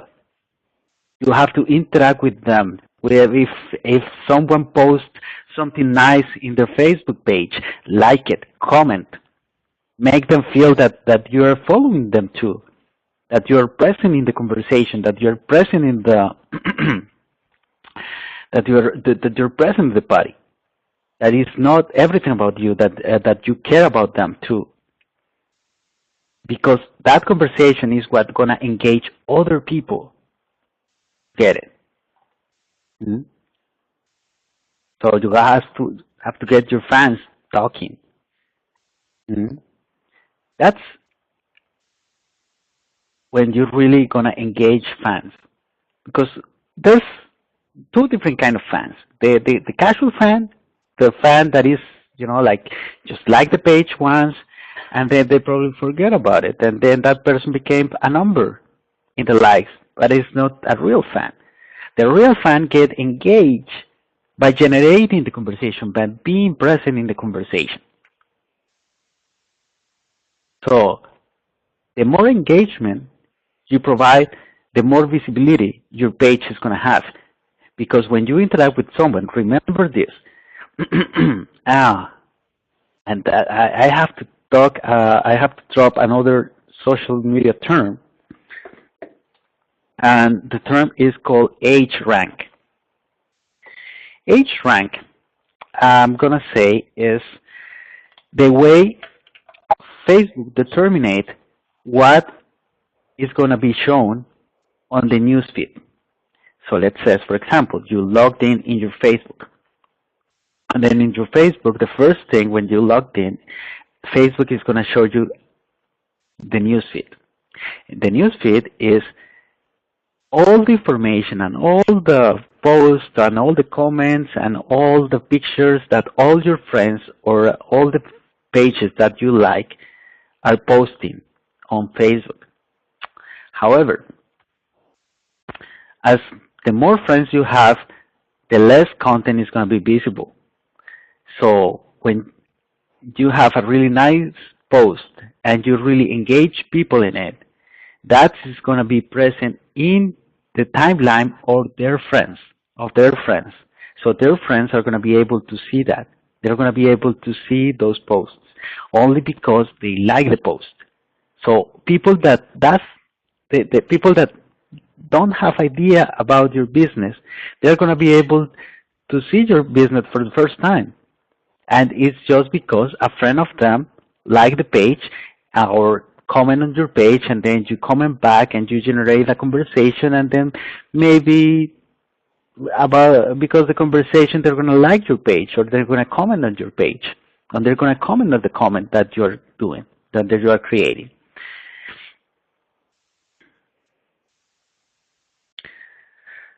So again, conversation takes time and attention, so you have to be present. Okay? You really have to be present. But again, think on Facebook as a party. You don't want to just, I don't know, give your opinion in every single conversation that is happening in the party, right? Because then you're going to become a chatterbox, and then just going to talk here, and then going to talk here, and then going to talk there, and that really is not going to work. Just do it in the same way. Like, everything has to come natural, right? So you have to be present, but excess is always bad, okay? So just keep that in mind. Okay, the fifth is collection. So, oh, there's a typo here. Sorry about that. So customers. Customers are the most essential part of it, right? As conversation is what keeps the community alive, collecting new fans is what gives life to your page. If you're constantly getting new likes, that's when your page comes alive. Okay? And then the best way to engage fans and to get fans becoming customers is when you talk to them and when you interact with them. And when you interact with them, they're going to be engaged. And that's the beauty of it. Then you're always going to be present in their timeline. And probably they're not going to buy your product right away. But when they think about croissants, for sure they're going to think about your bakery. And that's the beauty of it.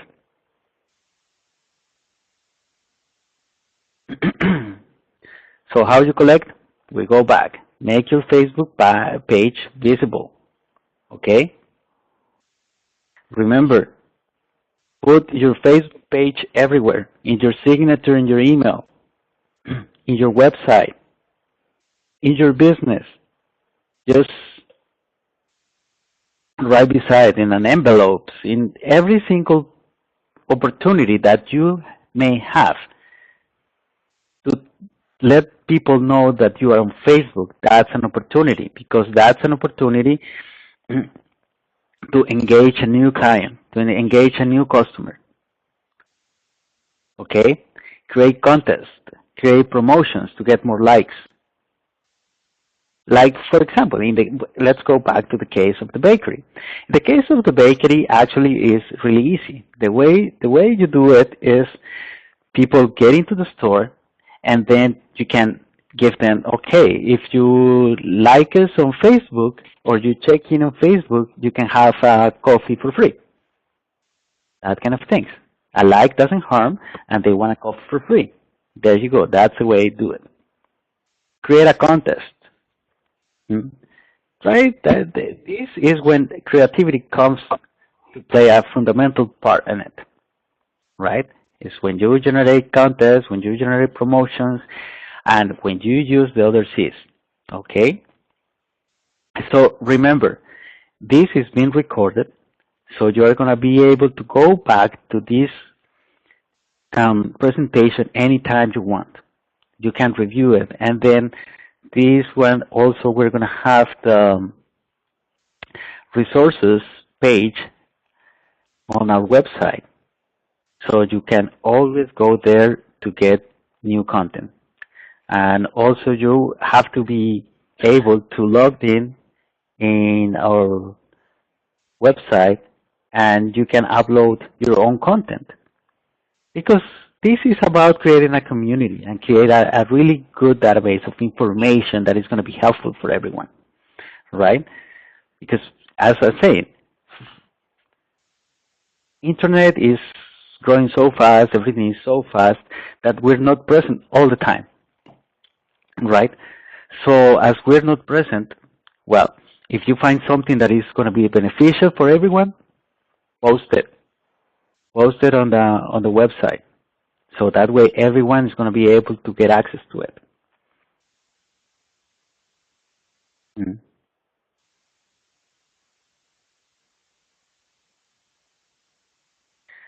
So remember, if you own your voice and you speak the language of the people that you want to reach, that's when you're going to have fans becoming clients.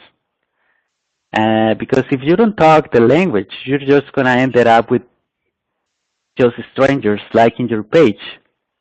Okay?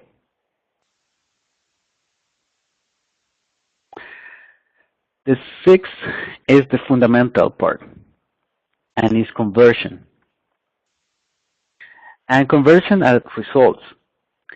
So this is the ultimate goal. The ultimate goal of social media is conversion. Everything you do in social media, all your efforts, all the design, all the promotions, pretty much everything has only this goal, to get conversions. And if you are not getting clients or customers for your client, then is when you have to reconsider how you're spending your time and where is your attention going. And that's the time that you have to reevaluate what you're doing and try something different. As I'm saying, social media is constantly changing, so you have to be on all the time. David, if I can say something, maybe you can tell them how exactly you define conversion. What is conversion? Conversion is how many people buy a croissant in your bakery because of Facebook. Okay. That's conversion. So let's say, for example, I get 20 check-ins, meaning that 20 people check in because of Facebook. And conversion means clients. That's it. Conversion means clients. Okay? And it's depending. Like, it depends of the industry that you have, right? Because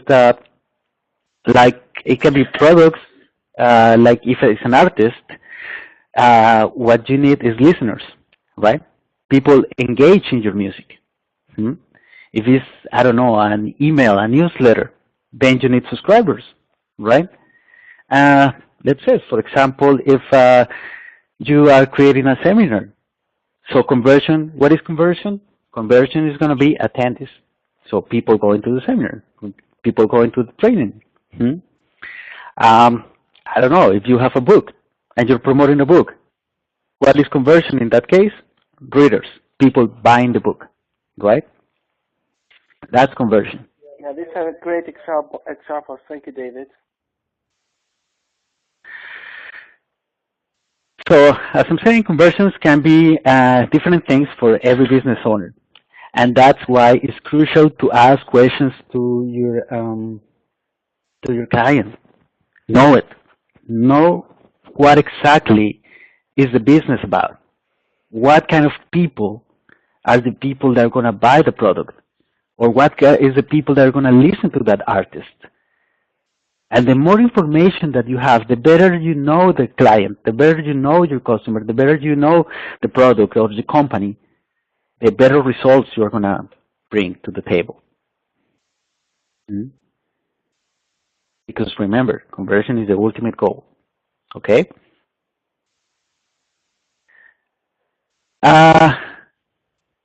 Last part is commitment. This is something about commitment. You have to be committed to this. This is something that is not going to happen from one day to the other. This is something that requires time, that requires practice. The more you do it, the better you're going to be. The more you do it, the more results you're going to get. The higher the commitment is, the higher the leads, and the higher the people that you're going to get for your client. Right? So social media is just make it a habit. If you make it a habit, if you go every single day in the morning and you check your Feedly and you see what's going on in social media, and then you go to your work and you try it and you test it, and then you review the results and review the numbers and see what's working, what is not working. That's something that you have to do every day, every month. It's something that requires time and requires your full attention. So when you make it a habit, I assure you guys that you're going to get results, that you're going to get the results that you want. Because as I'm saying, this is something about practice. You're going to get better and better and better, but only if you are committed to it. Right here, I'm presenting you with all the tools that you need. And I know that those are the tools that you need because those are the tools that I use. And those tools are giving me results. And that's what I'm sharing with you. And I'm not saying it's going to be easy because it's not easy. But what I can say is that it's going to be totally worth it. That when you see those results and you see how people are getting engaged just because the work that you're doing, that's the part that is more satisfying. For me, for example, when I get those results, man, I feel in heaven. So if you want to do this, think about it because it requires commitment.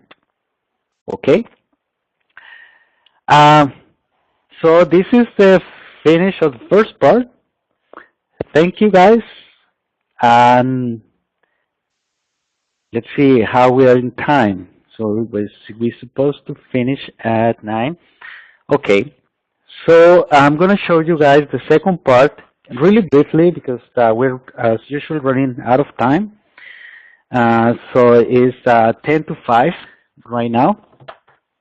So I'm going to open the chat for questions that you have while I'm uploading the other presentation, okay? So if you have any questions, feel free to use the chat to ask, okay?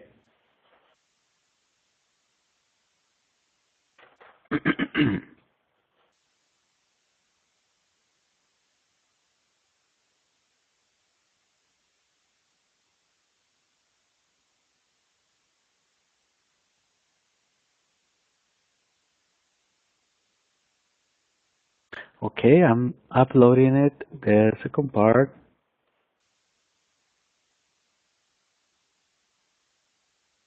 Okay, seems like everything was clear because there's no questions in it. So we're gonna move to the second part. Unfortunately, I have to go to the university. Oh, okay, Victor. Thank you so much. Anyway, as I'm saying, this is gonna be recorded, so you can go back to this and finish watching the presentation. Okay. Victor says thank you.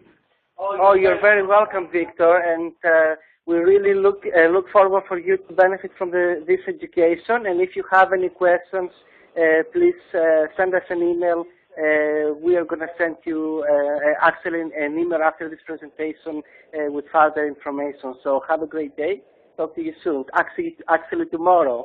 Bye-bye for now. Okay, so bye, Victor. Nice to meet you. Okay, let's move on. Social media 2. Social media 2 is all the other social media sites. Facebook, Tumblr, LinkedIn, Twitter, YouTube, Pinterest, Google+. Okay? All the techniques that we're showing you today, you can apply them to every single social site. We select Facebook because it's the biggest, but if you use this technique in every single one of them, you're going to be covered. Just the only thing is you got to understand the nature of the site, of that particular social media site, because every single one of them, even though you can use the same technique, the same strategies for it, it's going to be different in what kind of voice or what kind of conversation you're going to have, okay? And even what kind of people are going to go to that. So let's say, for example, in the party, you're going to use the same techniques, you just have to use a different language, okay? So let's say, for example, LinkedIn. LinkedIn is social network, is pretty much same, very similar to Facebook.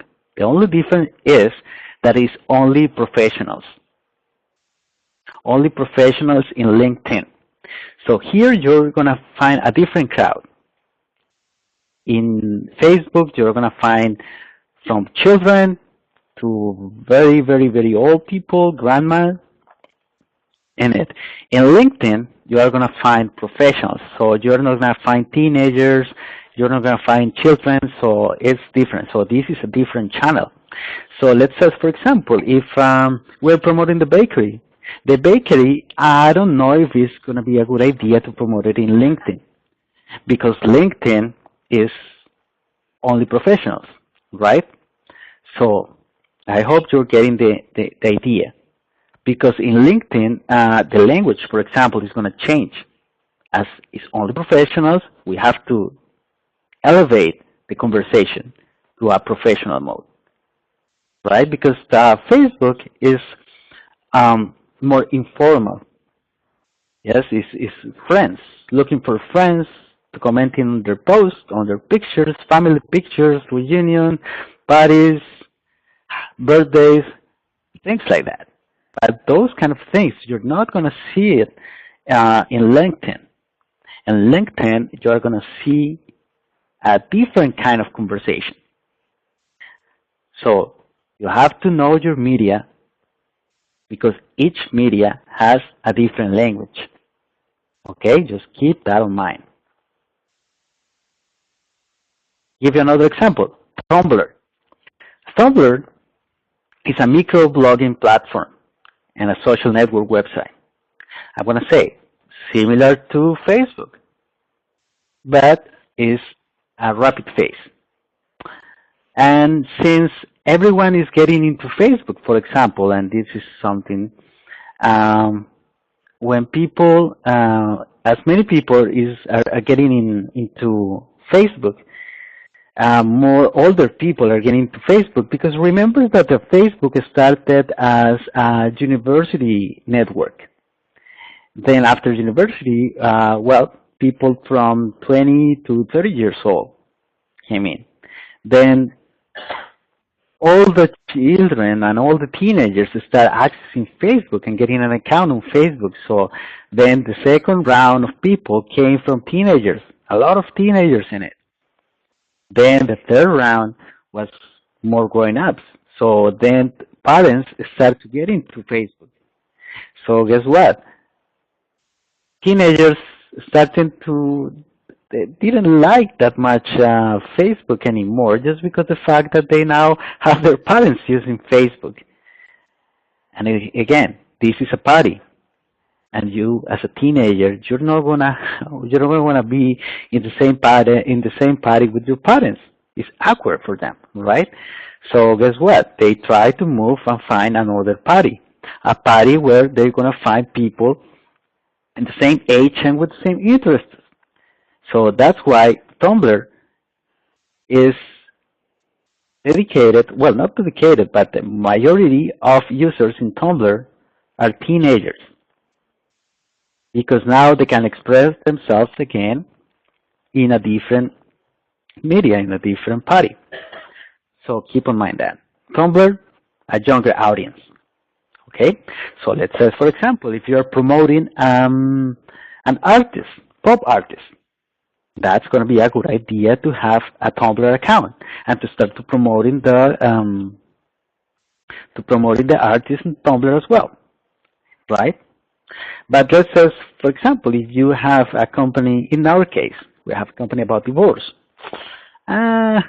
Teenagers, well, they don't get married, they don't get divorced. You get the idea, so it's not going to work very much for us.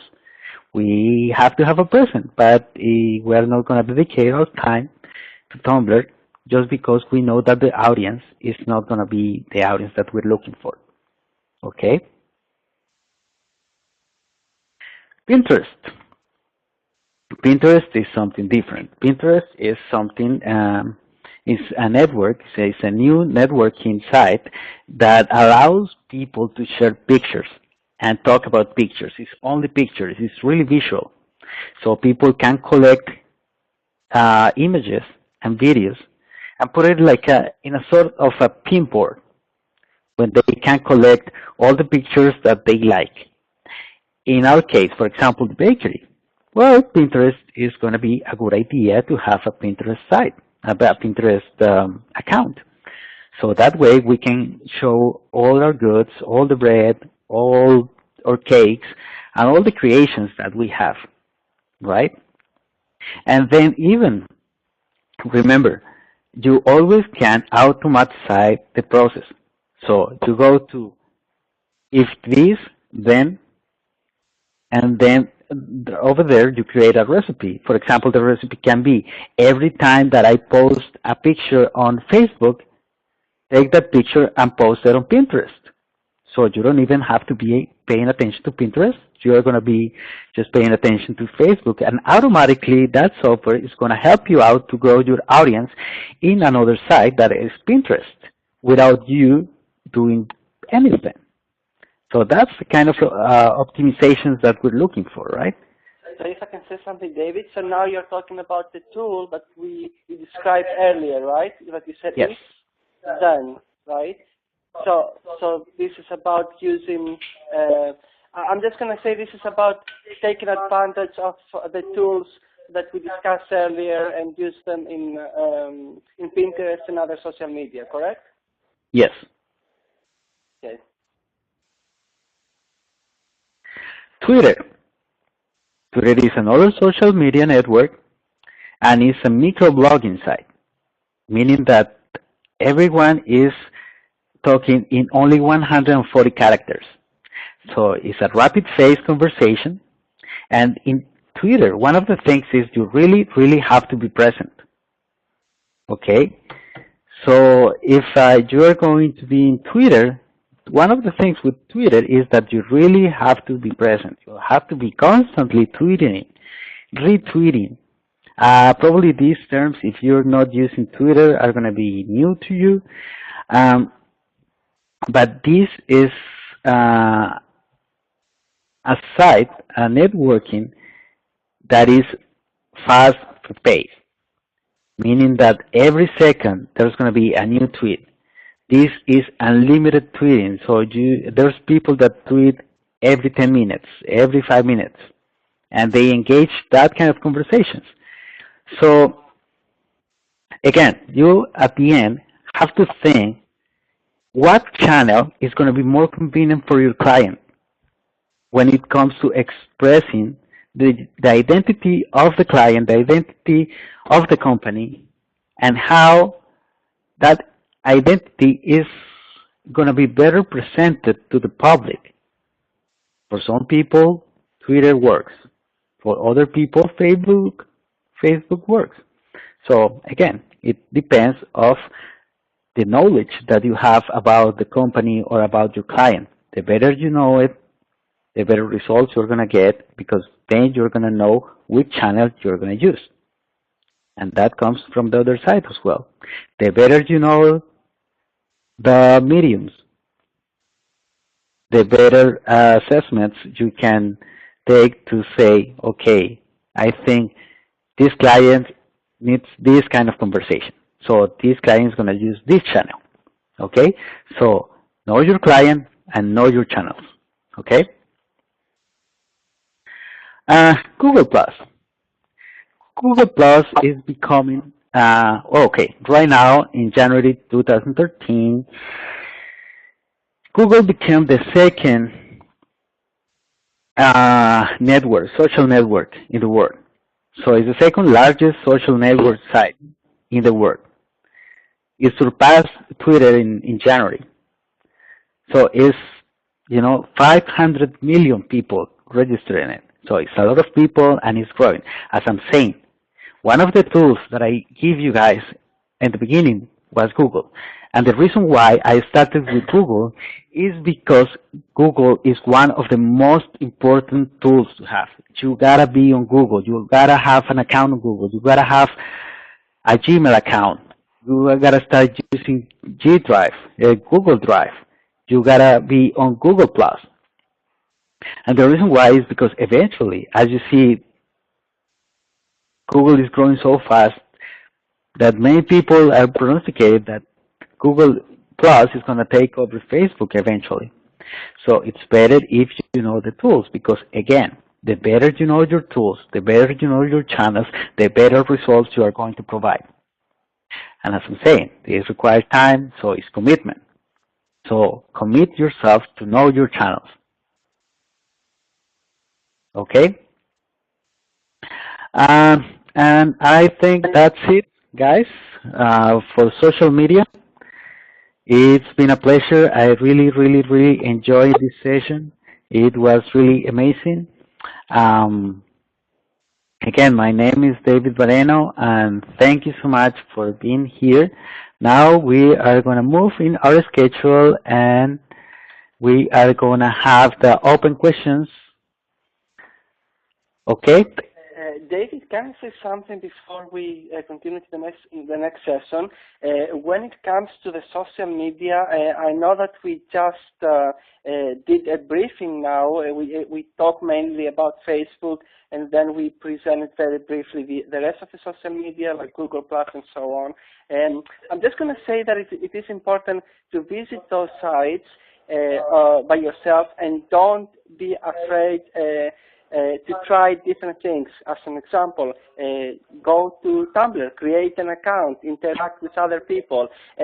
I'm just going to say that internet marketing is an area, is an industry that most of us, we learn things on our own. And the way to do it is by researching and exploring and trying different things, what can work, what it doesn't work. So I'm saying this because my point of view is that it's extremely important to have the set of mind where you will explore, and you're going to be curious about things, and you're going to try to find out by yourself how things work. When I started, when I got involved with the internet back in 1999, I'm just going to say most people didn't even know what the internet was. There was not a school where people can actually go and learn about internet and how we can use it and how to create websites and so on. So I learned everything by myself. So I'm telling you this because I want you to have exactly the same, let's call it, attitude or be curious about things and just try to learn as much as you can by exploring and researching. So now we can proceed with the open questions. David? Okay. Let's see.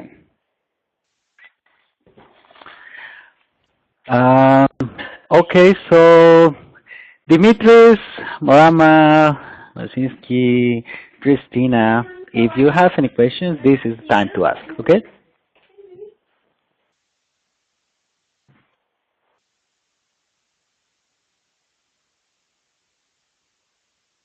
No, everything is clear. Okay, that's good. That's really good. So, if there's no more questions, I'm going to ask you for tomorrow, if it's possible, I would like um, you to create a Facebook page. Okay? Just create, think about the name, try to, oh wait, okay. So let me just talk to you. Loisus is telling me that maybe he has some questions. So while he think about it, let me tell you. Your assignment will be to create a Facebook page, okay? And I want you to create a Facebook page for someone real. Don't faking it as I faked my bakery. No, do something real. You must have a friend with a business, or you may have your favorite business place. So go ahead and create a Facebook page for them with all the knowledge that you get today. Okay, so that way we can try it in real life, and then tomorrow I can give you some feedback and we can see some examples. Okay, as you see, it's not going to take long. You can create it in, I don't know, half an hour probably. And just the fact that that you're doing it, it's going to help you out to understand better what's the process. And let's see, for example, right here, when I ask you, do you have any questions? I know for sure that you may have you may have questions, but the real questions will come when you are doing the Facebook page, when you actually creating it, because then you're going to start questioning, oh, maybe if I use this or I use that, should I use this, should I do that? That kind of things, that kind of questions and that kind of knowledge are going to come to you just because you start doing it. I'll just give you an example, guys. What I learned today is amazing because I'm just reinforcing things that I wasn't sure that I knew. But now that I'm teaching it and that I'm doing it, that's when all the knowledge is reaffirming in my mind. Yes. No. I'm saying the real question. Okay, Loisus is asking me if the real questions will born when we create a group in Facebook. I'm saying no. The real questions will come when you create your first Facebook page.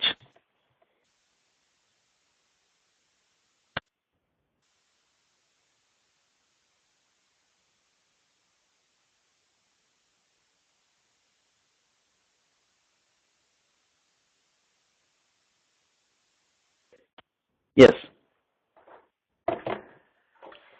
Okay. Let's leave it like that. Already 20 minutes left, so I'm gonna pass the mic to Manos, and then he's gonna give the conclusion, and he's gonna show you what's gonna come tomorrow. Again, thank you so much, guys, for being here, for being present, and again, it was a pleasure to do this. Thank you so much. Thank you so much, David. I think that I have to get my computer back, so I'm just gonna come close to you. David was using all this time his computer and my computer and going back and forth. And I would like to thank everybody for participating in this presentation. And as David was discussing earlier, You're probably going to have questions when you start creating your Facebook page and when you're reviewing the material. And again, you can send us emails and we're going to reply any questions you have. I would like to talk about the second day of the seminar and what is going to happen tomorrow. Give me 1 second, please.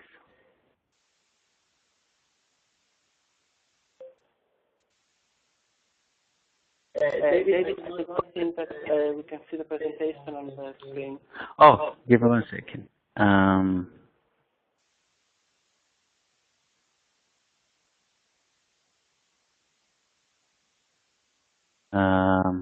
Is this one? Yes. 1 second.